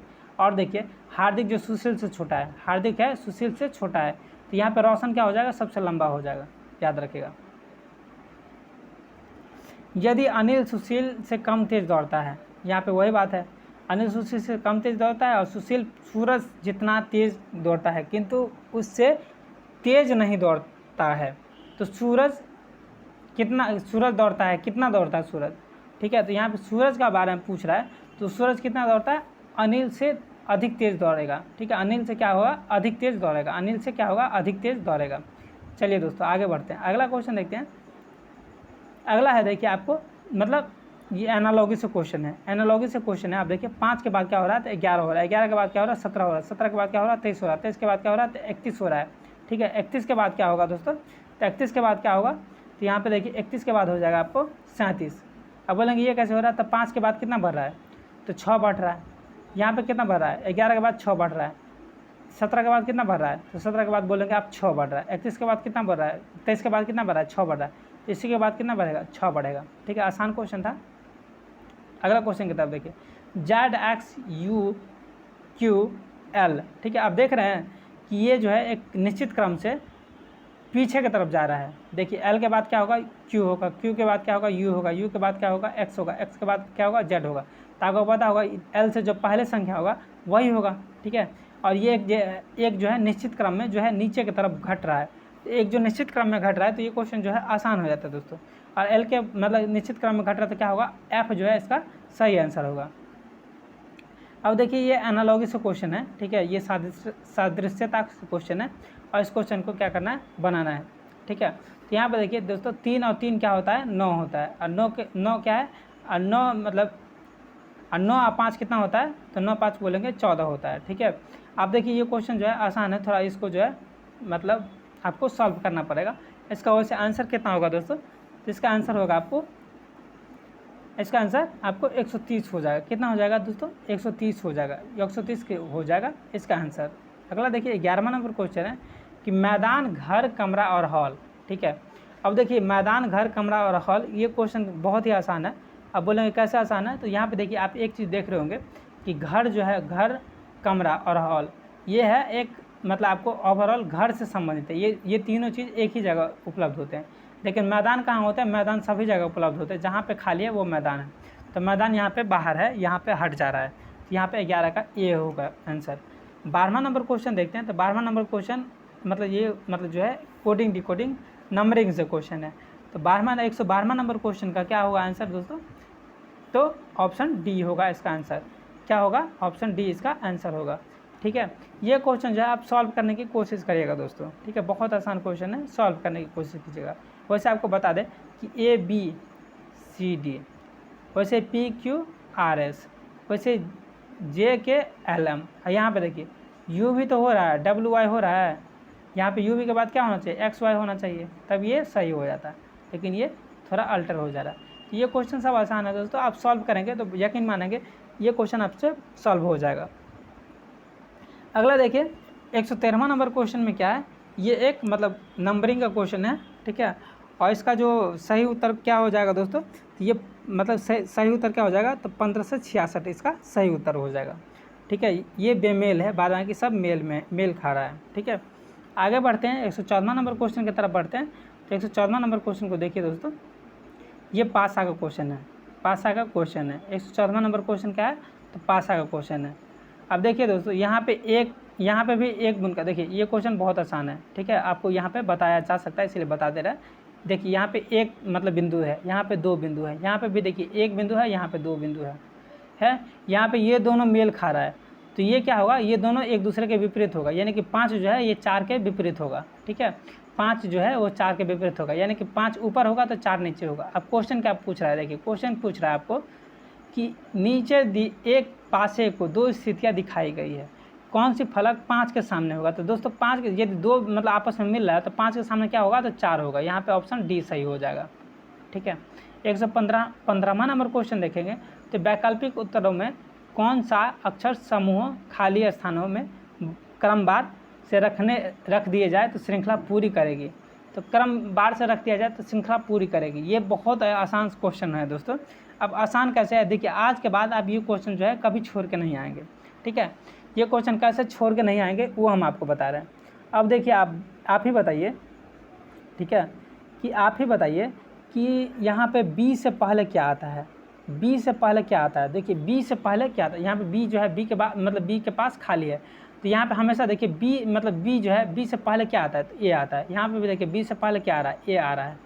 यहाँ पे देखिए बी से पहले खाली है, ठीक है, तो यहाँ से बी से पहले खाली है, तो जहाँ पे बी से पहले खाली है वहाँ पे क्या भर देंगे, हम ए भर देंगे। तो यहाँ पे भी ए भर देंगे और यहाँ पे भी ए भर देंगे, ठीक है। अब देखिए यहाँ पे सी से पहले खाली है, तो यहाँ पे देखिए सी से पहले क्या आ रहा है, सी से पहले क्या आ रहा है, तो बी आ रहा है। सी से पहले क्या आ रहा है, बी आ रहा है। सी से पहले यहाँ पे भी सी है, सी से पहले क्या है, बी है। यहाँ पे भी देखिए एक और जगह, यहाँ पे देखिए सी से पहले क्या है, तो बी है, तो यहाँ पे दोस्तों बी भर देंगे। अब देखिए ए बी ए, यहाँ पे 3 चीज़ भरा जा चुका है, अब एक जगह खाली रह चुका है। तो ए से पहले क्या है दोस्तों, ए से पहले हमेशा ए से पहले देखिए ए से पहले क्या है, ए से पहले क्या है, सी है। ए से पहले क्या है, सी है। यहाँ पे भी देखिए ए से पहले क्या है, सी है। ए से पहले क्या है, सी है। यहाँ पे भी देखिए ए से पहले क्या है, 3 जगह ए से पहले आपको सी मिल गया, तो यहाँ पे भी ज़रूरी है कि ए से पहले सी होगा। तो देखिए A B A C, sorry दोस्तों, ए से पहले क्या है दोस्तों यहाँ पे, तो ए से पहले सी है, ए से पहले सी है, तो ए बी ए सी की कौन सा ऑप्शन है, तो ए बी ऑप्शन में है, तो यहाँ पे ये ऑप्शन सही होगा। इस तरह का क्वेश्चन आप इसी तरह से बनाएंगे, उसी क्वेश्चन में ही मतलब इसका आंसर छिपा होता है दोस्तों। ये क्वेश्चन आप कभी गलत तक करके नहीं आएंगे, हमें उम्मीद है। अब अगला देखिए 116 से 119 तक का क्वेश्चन है, ये आपको मतलब कोडिंग डिकोडिंग और मतलब एनालॉजी से क्वेश्चन मिल जाएगा। तो ये क्वेश्चन का 116 का मतलब आपको मतलब ये क्वेश्चन आप मतलब बनाइएगा, इसमें जो है आप जितना मेहनत करेंगे उतना अच्छा होगा आपके एग्ज़ाम के लिए। तो इसका जो है ZUWR के बाद क्या हो जाएगा, T और O हो जाएगा, तो यहाँ पे ऑप्शन मतलब ए सही होगा। ऑप्शन कौन सा सही होगा, तो ऑप्शन ए सही होगा। आगे बात करें 117वां नंबर क्वेश्चन का बात करें दोस्तों, 117वां नंबर क्वेश्चन में जो ये मतलब यहाँ पे क्वेश्चन मार्क लगा हुआ है, तो क्वेश्चन मार्क की जगह पूछ रहा है कि कौन सा सही होगा ऑप्शन, तो क्वेश्चन मार्क की जगह है DLT, ये DLT जो है क्वेश्चन मार्क की जगह आ जाएगा। अगला देखिए 118 नंबर क्वेश्चन है, 118 नंबर क्वेश्चन आपको एनालॉजी से पूछा है, तो 118 नंबर क्वेश्चन यहाँ पे क्वेश्चन मार्क लगा हुआ है दोस्तों, तो क्वेश्चन मार्क की जगह क्या हो जाएगा, तो क्वेश्चन मार्क की जगह 56 हो जाएगा। क्वेश्चन मार्क की जगह क्या हो जाएगा, 56 हो जाएगा। आगे बात करते हैं दोस्तों, अगला क्वेश्चन है 119वां नंबर क्वेश्चन है कि 119वां नंबर क्वेश्चन है कि 102, 119 और 138 के बाद क्या होगा, तो 102, 138 के बाद क्या होगा, तो 159 होगा। 138 के बाद क्या होगा, तो 159 होगा। देखिए नीचे दी गई रेखाकृतियों में से वह चुनिए जो दिए हुए 3 वर्गों को प्रदर्शित करता है। देखिए 18 वर्ष से कम आयु वाले मतदाता सूची के नामांकित व्यक्ति मत कर सकते हैं। 18 वर्ष से कम आयु वाले बोल रहे हैं, तो 18 वर्ष से कम आयु वाले, इसमें से कौन सा ऑप्शन सही हो जाएगा, आप ही सोचिए दोस्तों कौन सा ऑप्शन सही हो जाएगा, ठीक है। तो यहाँ पे देखिए 18 वर्ष का मतलब कम आयु वाले मतदाता में भाग ले सकते हैं, नहीं ले सकते हैं। तो यहाँ पे देखिए 18 वर्ष को तो बाहर रखना होगा मतदाता सूची से, ठीक है। तो जब बाहर रखेंगे तो इसको देखिए यहाँ पे बाहर रख सकते हैं, ठीक है। तो यहाँ पे ऑप्शन ए और ऑप्शन बी, 2 ऑप्शन यहाँ पे आपको दिख रहा है, तो ये मान लेते हैं 18 वर्ष से कम उम्र का है। आगे पूछ रहा है क्या, देखिए आगे बोल रहा है मतदाता सूची में नामांकित व्यक्ति और मतदान कर चुके व्यक्ति। देखिए अब मतदाता सूची में जो नामांकित व्यक्ति है वो तो बहुत सारा होता है, ठीक है, काफ़ी ज़्यादा होता है जो मतदाता सूची में जिसका नाम होता है, ठीक है। तो देखिए ये मतदाता सूची का नाम हो गया, और जो मतदान कर चुके हैं वो मतलब कुछ लोग होते हैं जो कुछ ही लोग मतदान करते हैं, बहुत सारे लोग, सब लोग बात करेंगे तो सब लोग मतदान नहीं कर पाते हैं। क्यों नहीं मतदान कर पाते हैं, तो हो सकता है कि उस राज्य में नहीं रह रहे हो, अपने जो रोजी रोटी के लिए है, चाहे पढ़ने के लिए, वो किसी और राज्य में रह रहे हो। आप लोग भी मतलब हम लोग भी इस तरह करते हैं।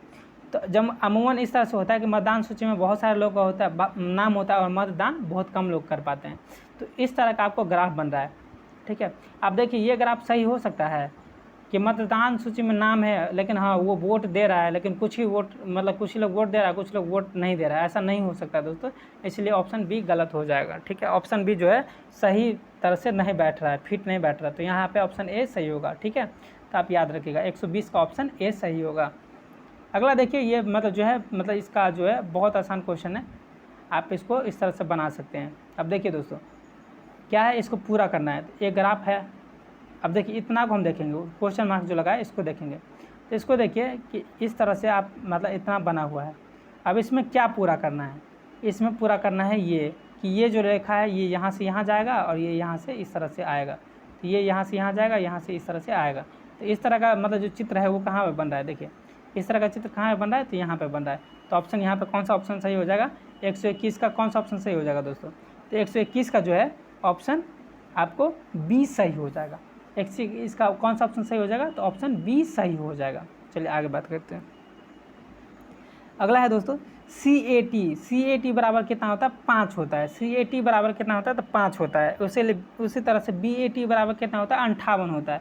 तो SHE बराबर कितना होगा, CAT बराबर कितना हो रहा है, 5 हो रहा है। BAT बराबर कितना हो रहा है, 58 हो रहा है। तो दोस्तों यहाँ पे देखिए कि यहाँ पे क्या किया गया है, तो आपको पता होगा कि ये जो है उल्टा कर दिया है, ठीक है। ये क्या किया है इसमें, तो उल्टा कर दिया है। उल्टा कैसे किया है, तो आप देखिए कैसे उल्टा किया है। देखिए यहाँ पे देखते हैं कैसे उल्टा किया है, सॉरी दोस्तों, यहाँ पे देखिए कैसे उल्टा किया है। तो देखिए C जो होता है आपको पता होगा, C का उल्टा क्या होता है, X होता है। C का उल्टा क्या होता है, सॉरी दोस्तों, C का उल्टा क्या हो जाएगा, C का उल्टा हो जाएगा XWYZ, ठीक है। C का उल्टा क्या हो जाएगा, X हो जाएगा। और A का उल्टा क्या हो जाएगा, T, मतलब A का उल्टा Z हो जाएगा, ठीक है।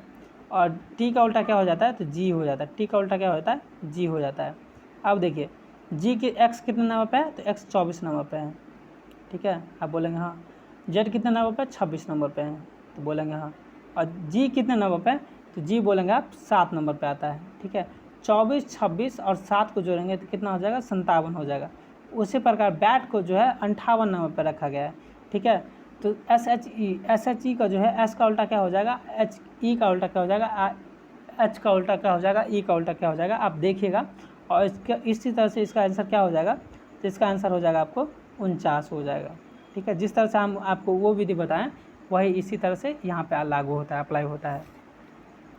123 नंबर क्वेश्चन देखिए दोस्तों, यहाँ पे जो बॉम्बे को जो है MY लिखा जाता है, उसी प्रकार तमिलनाडु को क्या लिखा जाएगा, ठीक है। तमिलनाडु को बोल रहा है क्या लिखा जाएगा, जिस तरह बॉम्बे को MY लिखा जाता है, उसी प्रकार तमिलनाडु को क्या लिखा जाएगा दोस्तों, तो तमिलनाडु को लिखा जाएगा आपको MNUMNU लिखा जाएगा तमिलनाडु को। अगला क्वेश्चन देखिए 124 नंबर क्वेश्चन है, किसी सांकेतिक भाषा में 2 4 6 8 5, देखिए 2 4 6 8 5 मतलब लिखा जाता है, ठीक है। उसको क्या लिखा जाता है, 3 3 7 6 लिखा जाता है। 2 4 6 8 5 को 3 3 7 7 6 लिखा जाता है, ठीक है। 3 3 7 7 6 लिखा जाता है। तो उसी सांकेतिक भाषा में 3 5 7 9 को क्या लिखा जाएगा, उसी सांकेतिक भाषा में बोल रहा है कि 3 5 7 9 को क्या लिखा जाएगा। तो क्या लिखा जाएगा दोस्तों, आपको यहाँ पे ऑप्शन कौन सा ऑप्शन सही लग रहा है, तो ऑप्शन यहाँ पे देखिए 44 8 8 2 लिखा जाएगा। क्या लिखा जाएगा, 44 8 8 2 लिखा जाएगा। चलिए अगला देखिए 25वां नंबर 125वां नंबर क्वेश्चन है कि ये जो है यहाँ पे क्वेश्चन मार्क्स जो लगा हुआ है उस क्वेश्चन मार्क्स में क्या फिल होगा। देखिए ये क्वेश्चन जो है मतलब थोड़ा आसान है, चलिए इसको जो है मतलब आप बनाइए और चलिए हम ही बना देते हैं इसको, ठीक है। तो देखिए ये देखिए इस क्वेश्चन में क्या है कि पहला स्तंभ को देखिए, आप पहला स्तंभ को देख रहे हैं, इसमें क्या हो रहा है, तो 6 और 7 क्या हो रहा है, तो 7 6 कितना होता है, तो 7 6 बोलेंगे 13 होता है, ठीक है। और देखिए 13 और 4 कितना होता है, तो 13 4 सॉरी दोस्तों 13 में से 4 घटाएंगे तो कितना होगा, तो 9 होगा। यानी कि देखिए 7 मतलब जोड़ा जा रहा है और कितना क्या किया जा रहा है, 4 घटाया जा रहा है। तो यहाँ पे भी देखिए 7 जोड़ दीजिए, 11 में से 7 जोड़ेंगे तो क्या होगा, तो 18 होगा। और 18 में से 4 मतलब 4 घटा देंगे तो क्या होगा, 14 होगा, ठीक है। यहाँ पे ऑप्शन मतलब डी होगा सही। अब यहाँ पे बोल रहा है 126 नंबर में ये जो क्वेश्चन मार्क्स लगा हुआ है, क्वेश्चन मार्क्स को बोल रहा है पूरा करने के लिए। तो 126 में क्वेश्चन मार्क्स को पूरा करेंगे तो क्या होगा आपका, तो ये देखिए आपको 9 का गुणज है, आप देख रहे हैं, ठीक है। ये क्या है, तो 9 का 9 9 तिया 27, 9 दूना 18 और 9 चौक 36, ठीक है। ये क्या है, तो 9 का गुणज है। तो यहाँ पे 126 का क्या हो जाएगा, आपको सही आंसर कौन सा है, तो 9 है, ठीक है। सही आंसर कौन सा है, तो 9 है, ठीक है। ये इसी प्रकार 8 का गुणज है और इसी प्रकार ये 6 का गुणज है, इसी प्रकार ये 9 का गुणज है, तो इसीलिए इसका सही आंसर 9 हो जाएगा। चलिए आगे देखिए, ये भी सदस्यता से क्वेश्चन है, एनालॉजी से क्वेश्चन है। यहाँ पे वाटर मतलब यहाँ पे जो क्वेश्चन मार्क्स लगा हुआ है उस क्वेश्चन मार्क्स का आंसर बताना है। तो इसी तरह से आप सॉल्व करेंगे, इसका आंसर कितना हो जाएगा दोस्तों, इसका आंसर 4 हो जाएगा। इसका आंसर कितना हो जाएगा, 4 हो जाएगा। आगे देखिए ये आपका मतलब कोडिंग डिकोडिंग से क्वेश्चन है, ठीक है। तो इसका आंसर कितना हो जाएगा दोस्तों, कोडिंग डिकोडिंग का आंसर कितना हो जाएगा, तो कॉस्मोस हो जाएगा। कितना हो जाएगा, कॉस्मोस हो जाएगा। इसका आंसर क्या हो जाएगा, कॉस्मोस हो जाएगा। अगला देखिए 129 नंबर क्वेश्चन है। इसमें जो है मतलब वो डायरेक्शन से क्वेश्चन है, ये रीजनिंग का क्वेश्चन है। और ये पूछ क्या रहा है कि राजीव दक्षिण दिशा की ओर चल रहा है, ठीक है, दक्षिण दिशा के चल रहा है। आपको पता होगा यदि डायरेक्शन का बात करें तो ये नॉर्थ साउथ और ये ईस्ट वेस्ट, ये ईस्ट होगा ये नॉर्थ होगा, ठीक है, ये साउथ होगा और ये वेस्ट होगा, ठीक है। तो अब क्या बोल रहा है यार कि राजीव जो है दक्षिण दिशा की ओर चल रहा है, ठीक है, राजीव जो है दक्षिण दिशा की ओर चल रहा है। चलिए दोस्तों दक्षिण दिशा की ओर चलते हैं, ठीक है। ये चल गए दक्षिण दिशा की ओर। फिर क्या बोला है, वो दाईं ओर, फिर वो 2 बार बाईं ओर मुड़ता है, 2 बार बाईं मुड़ता है। एक बार दाईं ओर मिलेगा, बाईं ओर मुड़ेगा तो यहाँ पे आएगा, फिर बाईं ओर मुड़ेगा तो यहाँ पे आएगा। फिर क्या बोलता है, वो दाईं ओर मुड़ता है, तो दाईं ओर फिर मुड़ता है तो इधर आएगा, ठीक है। तो अब इधर आएगा तो इधर क्या है, इधर क्या है दोस्तों, तो इधर बोलेंगे आप कौन सा स्थान है, आप कौन सा स्थान है इधर, तो इधर पूर्व स्थान है। तो ये पूर्व की तरफ इसका क्या रहेगा, पूर्व की ओर इसका मुँह रहेगा। यही आपको क्वेश्चन में था। अगला देखिए, कमला दक्षिण पूर्व की ओर 7 मीटर जाती है। कमला जो है दक्षिण पूर्व की ओर 7 मीटर जाती है, वह पश्चिम की ओर 14 मीटर जाती है। यहाँ वह उत्तर पश्चिम की ओर 7 मीटर जाती है, वो अंत में 4 मीटर पूर्व की ओर जाती है। तो जिस तरह से आपको पहले वाला क्वेश्चन बताया था सेम टू सेम उसी तरह है, सिर्फ इसमें आपको मीटर में आपको दिया हुआ है। तो कहाँ मतलब कितना मीटर मतलब किधर मुड़ रहा है वो आपको बताना है। तो दोस्तों इसमें कौन सा ऑप्शन सही हो जाएगा, ऑप्शन ए सही हो जाएगा। यहाँ पे कौन सा ऑप्शन सही हो जाएगा, ऑप्शन ए सही हो जाएगा, 10 मीटर यहाँ पे सही हो जाएगा। अगला देखिए 131वां नंबर क्वेश्चन है। राकेश 20 मीटर पूरब की ओर और चलकर 10 मीटर दक्षिण की ओर चलता है। इसके बाद 35 मीटर पश्चिम की ओर चलकर 5 मीटर उत्तर की ओर चलता है, फिर 15 मीटर पूरब की ओर चलता है। वो अंतिम बिंदु प्रारंभिक बिंदु से किस दिशा में है। तो अंतिम बिंदु प्रारंभिक बिंदु से किस दिशा में है दोस्तों, तो यहाँ पे दक्षिण दिशा में है, ठीक है। सेम टू सेम क्वेश्चन है दोस्तों, ये उत्तर दक्षिण पूर्व पश्चिम इसी पे आप बैठा दीजिए, आपको ये क्वेश्चन जो है गलत नहीं होता है। अगला क्वेश्चन देखिए, ब्लड रिलेशन से ये क्वेश्चन तो है बहुत अच्छा, बनाने में बहुत मज़ा आता है, ठीक है, आप बनाइएगा। और ये जो है मतलब ब्लड रिलेशन का 132वां नंबर क्वेश्चन है। और 132 इसका आंसर क्या हो जाएगा दोस्तों, तो इसका आंसर आपको क्या हो जाएगा, तो ए हो जाएगा, ए हो जाएगा। इसका आंसर क्या हो जाएगा, ए हो जाएगा। अब देखिए ये क्वेश्चन जो है मतलब थोड़ा क्या बोल रहा है, 5 मीटर MH से लंबा है लेकिन जे से छोटा है, ठीक है, ये लंबा छोटा वाला क्वेश्चन है, ठीक है।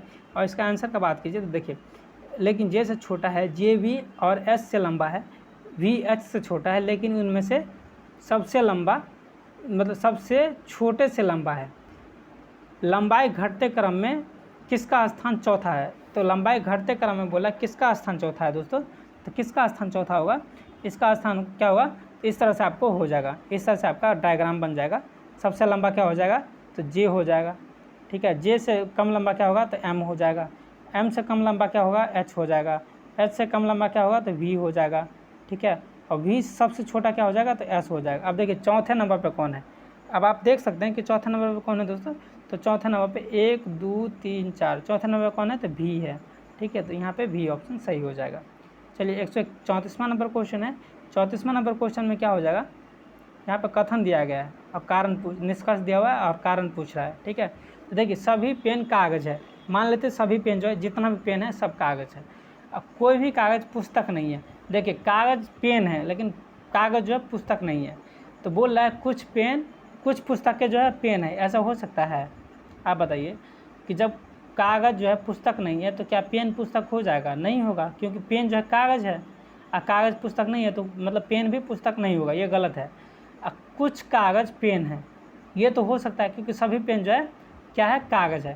तो सभी पेन जब कागज़ है, ठीक है, तो सब पेन कागज़ है ना, ऐसा थोड़ी बोला है कि सब कागज़ पेन है। तो जब सब कागज़ पेन नहीं है, कुछ ही कागज़ जो है पेन है, ये क्वेश्चन सही है। यहाँ पे ये 2 नंबर निष्कर्ष जो है वो सही होगा, ठीक है। जब 2 नंबर निष्कर्ष सही होगा तो कौन सा ऑप्शन आप मतलब आपको सही लग रहा है, आप ही बताइए कौन सा ऑप्शन सही लग रहा है। सिर्फ 2 ऑप्शन सही लग रहा है, ये ऑप्शन सिर्फ सही लग रहा है। ये क्वेश्चन दोस्तों बहुत अच्छा होता है, बहुत आसान होता है, बहुत बनाने में मज़ा आता है। यहाँ पे देखिए पेपर फोल्डिंग से क्वेश्चन पूछ रहा है। अब पेपर फोल्डिंग से क्वेश्चन पूछ रहा है कि देखिए सबसे पहले जो है पेपर को इधर से इधर मोड़ा जाता है, ये पूरा फुल पेपर है, देखिए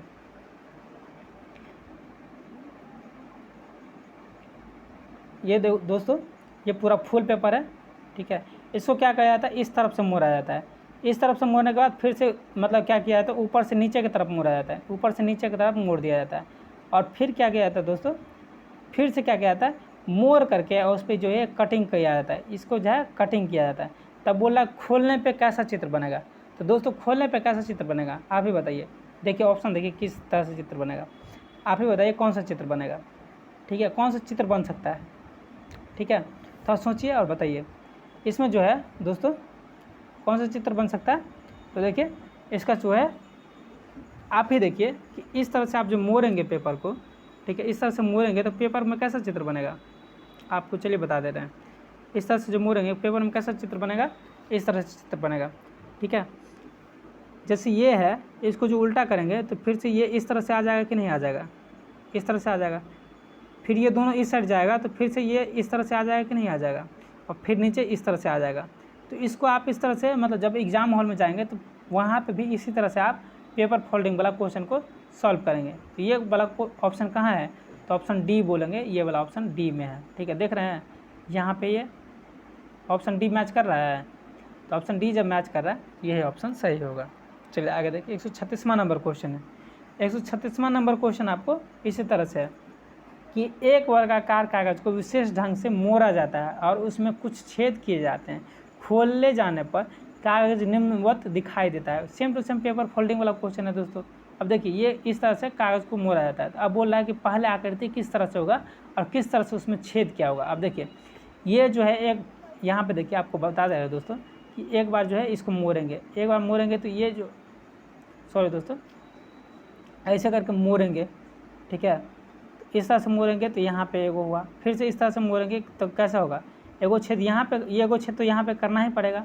और ये चारों छेद एक ही जगह आप पे नहीं मिल जाएगा, मिल जाएगा कि नहीं मिल जाएगा। तो इसी तरह से देखिए ये ऐसा ऑप्शन कौन में है, कौन में है ऐसा ऑप्शन। ठीक है, जहाँ पे एक ऑप्शन यहाँ पे आपको छेद मिलेगा, एक ऑप्शन यहाँ पे। तो आप बताइए कैसा मतलब ऐसा ऑप्शन कहाँ पे है। तो देखिए ऐसा ऑप्शन जो है मतलब आपको ऑप्शन ए में नज़र आ रहा है। यहाँ पे एक जगह यहाँ पे कटिंग किया गया है, एक जगह मतलब बुनका बनाया गया है। ये बुनका फिर यहाँ पे चल जाएगा, ये बुनका यहाँ पे आ जाएगा, एक बुनका यहाँ पे आ जाएगा, चारों साइड ये गोला आ जाएगा और बीच में जो है ये मतलब एक गोला बीच में बन जाएगा। दूसरा किसी आकृति में ऐसा हो सकता है, देखिए यहाँ पे ये गोला जो है ये तो सही है, लेकिन ये गोला बहुत बीच में है तो यहाँ पे हो जाएगा ना, लेकिन ऐसा तो नहीं है, इसीलिए ऑप्शन ए आपका सही हो जाएगा। 137 नंबर का देखें, 137 नंबर का बात करेंगे आप, तो 137 नंबर का कौन सा ऑप्शन सही हो जाएगा दोस्तों। यहाँ पे बोल रहा है देखिए बीज फल पौधा तना फूल। अब बोल रहा है कि इसको क्रम में सजाने के लिए बोल रहा है कि पहले बीज आएगा कि पहले फल आएगा कि पहले तना आएगा कि पहले फूल आएगा। तो ये दोस्तों आप मतलब ये दोस्तों आपको लगता है कि ये क्वेश्चन छूट जाएगा हमसे, चाहे हम किसी से भी छूट सकता है, बच्चा ये क्वेश्चन सॉल्व करने का क्षमता रखता है। ठीक है, तो हम देखिए कि इस तरह से कैसे क्वेश्चन को मतलब जो है सॉल्व करते हैं। ठीक है, अब देखिए पहले बीज आएगा, फिर क्या आएगा, पौधा बनेगा बीज से, फिर क्या आएगा तो तना बनेगा, फिर उसमें क्या लगेगा तो फूल लगेगा। ठीक है, फिर फूल लगेगा, फिर क्या लगेगा, लास्ट में क्या लगेगा, फल लगेगा। ठीक है, आपको कुछ भी पता नहीं हो तो दोस्तों सबसे पहले बीज और सबसे बाद जो होता है फल, वो दोनों ऑप्शन में ढूंढिएगा। तो देखिए हमने अभी जो है यही किया था। ठीक है, कि सबसे पहले बीज और सबसे बाद फल देखा था। यहाँ पे देखिए एक ऑप्शन जो है छट जाता है, एक ऑप्शन छट जाता है, 3 ऑप्शन में ये है। अब देखिए पहले क्या होता है तो बीज फल के बाद क्या बनता है दोस्तों, तना बनता है। बीज फल के बाद क्या बनेगा, बीज के बाद क्या बनेगा, पौधा बनेगा, बीज के बाद क्या बनेगा तो पौधा बनेगा। देखिए यहाँ पे पौधा 3 में पौधा है तो यहाँ पे भी एक ऑप्शन छट जाता है, अब 2 ही ऑप्शन बच जाता है। उसके बाद क्या है दोस्तों कि अब देखिए पौधा बनने के बाद क्या होता है तो तना बनता है, तो तना सिर्फ एक ऑप्शन में है। तो सिर्फ हमने 3 चीज़ को देख करके यहाँ पे ऑप्शन ए जो है उस पर टिक कर दिया था। चलिए आगे देखिए, अब देखिए ए माइनस बी का अर्थ क्या होता है, ए बी का पिता है। ए प्लस बी का अर्थ क्या होता है, ए बी की पुत्री है। ए भागा बी का अर्थ क्या होता है, तो ए मतलब बी का पुत्र है। तो ए बी का अर्थ क्या होता है, तो ए बी की पत्नी है। तो यहाँ पे देखिए प्लस जो आप ए बी नहीं याद रखिए, आप क्या रखना है, ए बी याद नहीं रखना है, आपको माइनस प्लस भाग गुना याद रखना है। तो यहाँ पे प्लस जो है, यहाँ पे प्लस की जगह आप क्या रखेंगे, पी को जो है आप ए मान लीजिए और इसको बी मान लीजिए, इसको जो है आर इस तरह से जो है आप कुछ भी आप मान लीजिए। ठीक है, इससे फ़र्क नहीं पड़ता है। आपको फ़र्क किससे पड़ता है, तो आपको जो है प्लस और गुना ये देखना है। यहाँ पे प्लस का अर्थ क्या होता है, ए बी की पुत्री है, तो पी क्यू की पुत्री हो जाएगी। ठीक है, आर का मतलब गुना है, तो गुना का मतलब क्या अर्थ है, तो ए बी की पत्नी है, तो यहाँ पे क्यू आर की पत्नी हो जाएगी। तो आर पी का संबंध कौन सा है, तो आर पी का संबंध कौन सा दोस्तों, तो यहाँ पे 138 का क्या हो जाएगा, तो 138 का आपको सी ऑप्शन सही हो जाएगा, यानी कि पिता हो जाएगा। क्या हो जाएगा, पिता हो जाएगा, पिता हो जाएगा। ठीक है, याद रखिएगा। 139 का देखिए, 139 का बोला 5 अक्षरों को जोड़ दिया जाता है, तो इनमें से कौन नियम का पालन करता है, तो कौन नियम को पालन कर रहा है दोस्तों, तो यहाँ पे कौन नियम को पालन कर रहा है, आप ही बताइए कौन नियम को पालन कर रहा है। यहाँ पे ऑप्शन ए सही हो जाएगा, ऑप्शन जो है ए सही हो जाएगा। आप 5 अक्षरों को जोड़ के देखेंगे, सिर्फ मतलब जो है ये नियम का पालन मतलब जो है पालन करता है, बाद बाकी आपको पालन नहीं करता है। देखिए, उन सही प्रतीक को समूह को चुनिए जो एक समीकरण में बैठा हुआ है। ठीक है, अब देखिए हमें जो है 5 0 3 5 को मिला करके 20 लाना है। ठीक है, अब जिसको गुना भाग जोड़ घटाव कुछ भी करें, हमें 20 लाना है, तो हम डायरेक्ट चलते हैं मतलब सही आंसर की तरफ। ठीक है, यहाँ पे देखिए यदि हम 5 माइनस 0 प्लस 3 और गुने 5 करेंगे तो क्या आ पाएगा। अब देखिए का भागा गुण जोड़ घटाव आपको पता होगा, तो देखिए 5 या 15 होगा। ठीक है, अब 15 में से 0 जो है घटाएंगे, मतलब का भागा गुण जोड़ घटाव होता है, तो 15 में से मतलब 15 में से जो है मतलब देखिए 3 और मतलब 0, 3 0 कितना होगा, 3 0 कितना होगा, तो आप बोलेंगे 15 मतलब 15 भी जो 0 ही होगा। ठीक है, और इसमें से क्या बोल रहा है 5, तो 5 बोल रहा है। ठीक है, तो 5 इसमें क्या कर दीजिए, इसमें मतलब ऐड कर दीजिए, क्योंकि ये 5 जो है जोड़ में है, तो ये पूरा मिला के कितना होगा, 20 हो जा रहा है। ठीक है, 20 हो जा रहा है ना, तो यदि 20 हो जा रहा है तो ये ऑप्शन आपका सही होगा। क्या होगा, ऑप्शन सही होगा, तो इसीलिए ऑप्शन सी की तरफ हम लोग बढ़ेंगे, ऑप्शन सी की तरफ हम लोग बढ़ेंगे। 41वां नंबर क्वेश्चन देखते हैं दोस्तों। इसी तरह से सेम क्वेश्चन है कि प्लस का अर्थ भाग है, अब भाग का अर्थ क्या है, घटाव है, घटाव का अर्थ क्या है, गुना है, अब गुना का अर्थ क्या है, जोड़ है। तो यहाँ पे जहाँ पे प्लस आप देख रहे हैं वहाँ पे क्या कर दीजिए, चेंज कर दीजिए। प्लस का अर्थ क्या बोल रहा है, सॉरी दोस्तों, यहाँ पे देखिए प्लस का अर्थ क्या बोल रहा है, तो भाग बोल रहा है, तो 12 भागा 6 कर दीजिए। चलिए इसको 12 भागा 6 कर दीजिए। अब भाग के जगह क्या बोल रहा है कि भाग के जगह घटाव है, तो घटाव कर दीजिए। भाग यहाँ पे तो घटाव है, तो घटाव की जगह 3 हो गया। अब घटाव की जगह क्या है, तो घटाव का अर्थ क्या है, गुना है, गुना की जगह 2 कर दीजिए। गुना की जगह क्या है, तो जोड़ है, जोड़ की जगह 8 कर दीजिए। अब देखिए 12 भागा 6, तो 12 में से 6 घटाएंगे मतलब भाग देंगे तो कितना हो जाएगा, 2 हो जाएगा। 2 माइनस 3, अब इसका क्रिया करेंगे किससे, 2 गुना से, तो गुना 3 दुना कितना हो जाएगा, 6 हो जाएगा। तो हम डायरेक्ट लिख सकते हैं, मतलब 6 लिख सकते हैं डायरेक्ट, और 6 को जोड़ेंगे 8 से, 8 से जोड़ेंगे तो कितना, 8 6 14 हो जाएगा, और 14 में से 2 घटाएंगे तो कितना हो जाएगा दोस्तों, 12 हो जाएगा। 12 तो ऑप्शन में दिया नहीं है। चलिए इसका आप करके देखिएगा, वैसे आपको बता दे रहे हैं इसका ऑप्शन क्या होगा सही, तो ऑप्शन 4 जो है सही आंसर होगा। ठीक है दोस्तों, आप करके देखिएगा, आपको आ जाएगा। 142 नंबर क्वेश्चन का बात करें तो 142 नंबर में बोल रहा है कि L बराबर प्लस है, M बराबर माइनस है, N बराबर गुना है और P बराबर जो है भाग है, तो इसका जो है सही क्या होगा, तो इसका जो सही कौन सा आंसर होगा, तो सही जो है 153 होगा। सही इसको जो करेंगे आप तो कितना आएगा आंसर, 153 आएगा। ठीक है, अब ये देखिए निर्देशित दिया हुआ है, और मतलब इसको निर्देश को जो है इसके आधार पर क्या करना है, मतलब वक्तव्य पूर्वानुमान दिया हुआ है, इसको क्या करना है, तो आपको बताना है। अब क्या बोल रहा है कि अयोध्या का विवाद जो है 350 वर्षीय पृष्ठभूमि वाला जो आपातकाल में नहीं हो सका।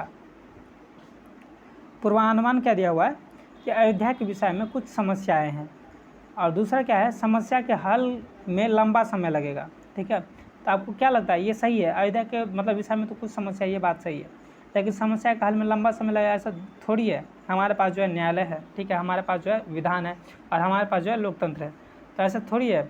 तो यहाँ पे केवल क्या होगा, केवल एक जो है अंतर्निहित है, यहाँ पे जो है एक मतलब सॉरी दोस्तों, बी ऑप्शन में जो है वहाँ पे अंतर्निहित है, यानी कि ये ऑप्शन जो है सही नहीं है।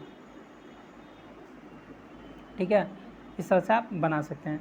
144वां नंबर क्वेश्चन देखिए, जब भी मैं परेशान होता हूँ तब प्रभु का स्मरण करता हूँ, ये बात सही है। ठीक है, अब पूर्वानुमान क्या है कि प्रार्थना से समस्या हल हो सकती है, देखिए ये सोचने वाली बात है। लेकिन दूसरा ऑप्शन देखिए, मनुष्य का परम कर्तव्य प्रभु की प्रार्थना करना है, ऐसा नहीं है दोस्तों। परम कर्तव्य नहीं है, ये हमारे ऊपर डिपेंड करता है, ठीक है, हमारे ऊपर निर्भर करता है कि हम प्रभु का प्रार्थना करें या नहीं करें। तो यहाँ पे देखिए 140 मार्क का क्या हो जाएगा, तो ये मतलब कोई जो है कंक्लूजन, फाइनल कंक्लूजन नहीं मिल रहा है। देखिए प्रार्थना से समस्या हल हो सकता है, ऐसा थोड़ी है। आपको जो है पैसा कमाने से समस्या हल होगा, यदि आप बीमार है तो आपको डॉक्टर के पास जाने से समस्या होगा। कि प्रभु का आप गुणगान करेंगे तो उससे क्या आपको दर्द ठीक हो जाएगा, ऐसा नहीं है। लेकिन आप दूसरा ऑप्शन देखिए, मनुष्य का परम कर्तव्य जो है प्रभु का प्रार्थना करना है, ठीक है। तो ऐसा थोड़ी है दोस्तों कि आपको कर्तव्य है प्रभु का प्रार्थना करना, आपको जो है एक ड्यूटी है, ऐसा नहीं है। तो यहाँ पे जो है ऑप्शन डी देखिए 9(1) और 9(2) कोई सही नहीं होगा, समझे। चलिए आगे बढ़ते हैं।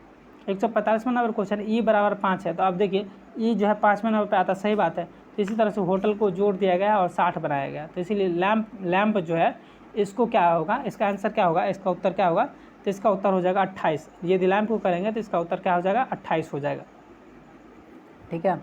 आप करके देखिएगा 28 हो जाएगा इसका उत्तर, समझे। चलिए आगे बढ़ते दोस्तों। आगे है 146वां नंबर है, निम्नलिखित संख्याओं में से 2 अंकों वाली संख्या को कितने संयोग बनाए जा सकते हैं जिनमें 8 हो। तो देखिए जिनमें 8 हो वो कितने संख्या बनाए जा सकते हैं दोस्तों, तो 11 संख्या बनाए जा सकते हैं। कितने संख्या बनाए जा सकते हैं, जिनमें 8 हो 11 संख्या बनाए जा सकते हैं। चलिए आगे देखिए, यदि आगामी कल के 3 दिन बाद 15 जून पड़ता हो तो आज शुक्रवार है, तो महीना की अंतिम तारीख को कौन सा दिन पड़ेगा, ठीक है। तो महीना के अंतिम तारीख को कौन सा दिन पड़ेगा दोस्तों, तो बुधवार पड़ेगा। कौन सा दिन पड़ेगा, बुधवार पड़ेगा। एक पासे की 2 संख्याओं को प्रदर्शित करता है, ठीक है। एक पासे जो है 2 संख्या को प्रदर्शित करता है, ठीक है। तो इस पे जो है 5 सबसे ऊपर हो तो सबसे नीचे कौन होगा, तो 5 सबसे ऊपर हो तो सबसे नीचे कौन होगा दोस्तों, तो देखिए सबसे नीचे कौन होगा, तो आपको सबसे नीचे कौन हो जाएगा, 6 हो जाएगा, ठीक है। 5 के नीचे क्या हो जाएगा, 6 हो जाएगा। अब ऐसा क्यों है, तो चलिए इसको देखते हैं। 1 मिनट दोस्तों आप एक बात बता देते हैं कि यदि आप पासा पढ़े होंगे तो आपको एक विधि पता होगा, ठीक है। कि यदि पासा पढ़े होंगे तो एक विधि पता होगा कि आप ना किसी 2 संख्या पासा में समान संख्या को क्या करिए, मिला लीजिए और इसको क्या कीजिए, एंटी क्लॉकवाइज चाहे क्लॉकवाइज घुमा लीजिए, ठीक है। यदि एंटी क्लॉकवाइज घुमाते हैं तो क्या हो जाएगा, 5 के सामने क्या हो जाएगा आपको, तो 5 के बाद क्या हो जाएगा, इस पासा में देखिए, इस पासा में 5 के बाद क्या हो जाएगा, 3 हो जाएगा, 3 के बाद क्या हो जाएगा, 1 हो जाएगा। और ये पासा में देखिए 5 के बाद क्या हो जाएगा, 4 हो जाएगा, 4 के बाद क्या हो जाएगा, तो 2 हो जाएगा। तो देखिए 1 का विपरीत 2 हो जाएगा, 3 का विपरीत 4 हो जाएगा। तो 5 के विपरीत क्या हो सकता है, कौन सा संख्या बच जाता है, तो 5 के विपरीत सिर्फ 6 जो है वो बच जाता है। इसीलिए क्या होगा, 6 हमारा राइट आंसर होगा यहाँ पे। चलिए आगे बढ़ते दोस्तों। 149वां नंबर क्वेश्चन है कि एक विवाह के प्रतिभोज में कुछ बारातियों शाकाहारी थे, कुछ अन्य मांसाहारी थे और एक और समूह में मांसाहारी होते हुए भी गोश्त नहीं खाते थे, ठीक है। गोश्त नहीं खाते थे, मांसाहारी थे लेकिन गोश्त नहीं खाते थे। परंतु दूसरे समूह वाले गोश्त खाते थे पर मछली नहीं खाते थे। दूसरा समूह वाले जो है वो गोश्त खाते थे लेकिन मछली नहीं खाते थे, ठीक है। तो बोल रहा है कि निम्न आकृति में से कौन सा जो आकृति है इन सब को जो है वो करता है। देखिए अब ये यहाँ पे देख लीजिए, क्वेश्चन देख लीजिए और उसका जो सटीक क्या होगा वो देखिए, ठीक है। अब गोश्त खाते थे लेकिन मछली नहीं खाते थे, तो ये कौन सा आकृति जो है इस सबों को जो है सेटिस्फाइड करेगा। यहाँ पे दोस्तों एक चीज़ आप देखिए, ऑप्शन बी की तरफ देखिए, आप ऑप्शन बी की तरफ आप देखिए तो आपको एक चीज़ देखिए, मांसाहारी थे, देखिए कुछ अन्य मांसाहारी थे, कुछ लोग जो है मांसाहारी थे। तो यहाँ पे एक लोग को जो है साइड कर दिया और बाद बाकी को जो है मांसाहारी बनाया। अब क्या है, तो समूह में मांसाहारी होते हुए भी गोश्त नहीं खाते थे। एक समूह जो था मांसाहारी, देखिए पूरा समूह है उसमें से एक समूह ये जो है मांसाहारी है लेकिन गोश्त नहीं खाता है। परंतु दूसरे समूह में गोश्त खाते थे पर मछली नहीं खाते थे। ये लोग जो है गोश्त खाता है लेकिन मछली नहीं खाता है। अब बोला है कि इस आकृति को कौन सेटिस्फाइड करता है, तो ये सेटिस्फाइड कर रहा है कि नहीं कर रहा है। अब देखिए यहाँ पे बात कीजिएगा तो कुछ समूह है, तो यहाँ पे तो सब तो मिला जुला भगत है, तो ये मतलब इसमें तो शाकाहारी का नामो निशान नहीं है। यहाँ पे देखिए शाकाहारी का नामो निशान नहीं है। यहाँ पे देखिए तो मांसाहारी सब ये 3 को तो मांसाहारी होना चाहिए दोस्तों, 3 समूह तो मांसाहारी होना चाहिए, लेकिन यहाँ पे सब अलग अलग है, तो ये भी आपको सेटिस्फाइड नहीं कर रहा है, इसीलिए हम आपको बोले कि सिर्फ बी ऑप्शन को देखने के लिए। चलिए दोस्तों आगे बढ़ते हैं। 150वां नंबर क्वेश्चन है, ये लास्ट क्वेश्चन है। चलिए 50वां नंबर क्वेश्चन में बोला निम्नलिखित आकृतियों, निम्नलिखित रेखाकृत में वृत्त द्वारा ग्रामवासी, देखिए वृत्त जो बना हुआ है, सर्कल जो बना हुआ है, ये सर्कल सिर्फ गांव के लोगों को प्रदर्शित करता है, इसको जी से हम लोग लिखते हैं, ठीक है। इसके द्वारा बोल रहा है त्रिभुज जो है शिक्षक है, त्रिभुज को शिक्षक मतलब इसको टी लिख दीजिए, टीचर से टी होता है, तो त्रिभुज सी मतलब टी में है। और आयत में रोजगार है, आयत में जो है रोजगार है, तो रोजगार को जो है ई लिख दीजिए, एम्प्लॉयमेंट होता है रोजगार का। तो लोग किस अंक द्वारा कथन प्रदर्शित करता है, मतलब रोजगार में लगे हुए लोग किस अंक द्वारा प्रदर्शित करता है, कथन प्रदर्शित करता है, सिर्फ जो है रोजगार में लगे हुआ लोग, तो सिर्फ रोजगार में कौन सा रोग है। अब ये देखिए ये जो सर्कल में जितने भी सारे हैं वो तो आपको क्या हो गया, ग्रामीण हो गया, तो ग्रामीण जो हो गया ये सर्कल में हो गया। अब क्या बोल रहा है, रोजगार बोल रहा है, रोजगार में लगे हुए लोग, तो रोजगार में क्या है, सबसे पहले ये देखिए रोजगार में सिर्फ आयत में आता है लोग, वही लोग रोजगार में है, तो आयत में देखिए ये तीनों लोग आयत में आ रहे हैं, ठीक है, तीनों लोग क्या है आयत में आ रहे हैं, ठीक है। सॉरी दोस्तों खोच मोच हो गया। यहाँ पे देखिए रोजगार में लगे लोग, रोजगार में लगे हुए लोग किस अंक को प्रदर्शित करता है, ठीक है। तो देखिए आयत जो है रोजगार में लगा हुआ लोग सब है, तो इसमें 5 आ रहा है, 4 आ रहा है, 3 आ रहा है, 2 आ रहा है, ठीक है। अब ऑप्शन की तरफ देखिए, ऑप्शन की तरफ देखते हैं तो ये क्या है, तो ऑप्शन 4 है, ठीक है। 4 जो है सिर्फ जो है मतलब आयत में आ रहे हैं और वो क्या है तो ग्रामीण है, ठीक है। तो यहाँ पे कौन सा ऑप्शन सही हो जाएगा, 150 का ऑप्शन बी सही हो जाएगा, ठीक है। ऑप्शन बी जो है 150 का आपको सही हो जाएगा। इसी के साथ दोस्तों ये सेशन समाप्त होता है। आपको अच्छा लगा हो वीडियो तो वीडियो को लाइक कर दीजिए, और यदि कुछ आपको कमी दिख रहा है वीडियो में तो अपना प्रतिक्रिया और सुझाव ज़रूर दे दोस्तों, ठीक है। आगे आने वाले वीडियो में हम उस चीज़ को सुधार करने की कोशिश करेंगे, और आपके जो कमेंट है, आपका जो प्रतिक्रिया है उसको हम पालन करेंगे। और दोस्तों इस चैनल को सब्सक्राइब कर लीजिए, और आपसे वादा है दोस्तों कि जब तक आपका मतलब बिहार सीजीएल का एग्ज़ाम होता है तब तक आप देखेंगे कि आपको कम से कम 20 से 25 या इससे ज़्यादा भी आपको टेस्ट इस पे मिल जाएंगे। हम तो उम्मीद करते हैं कि आपको 60+ टेस्ट जो है इस पे करवा दें, ठीक है। और आप अभी देखिए 2 महीना टाइम है अभी बिहार एसएससी का एग्ज़ाम होने में, तब तक आपको बहुत सारे सेट हो जाएंगे दोस्तों। तो यदि आप बिहार एसएससी या बीपीएससी का तैयारी कर रहे हैं तो इस चैनल को सब्सक्राइब कर लीजिए। धन्यवाद दोस्तों, नमस्कार।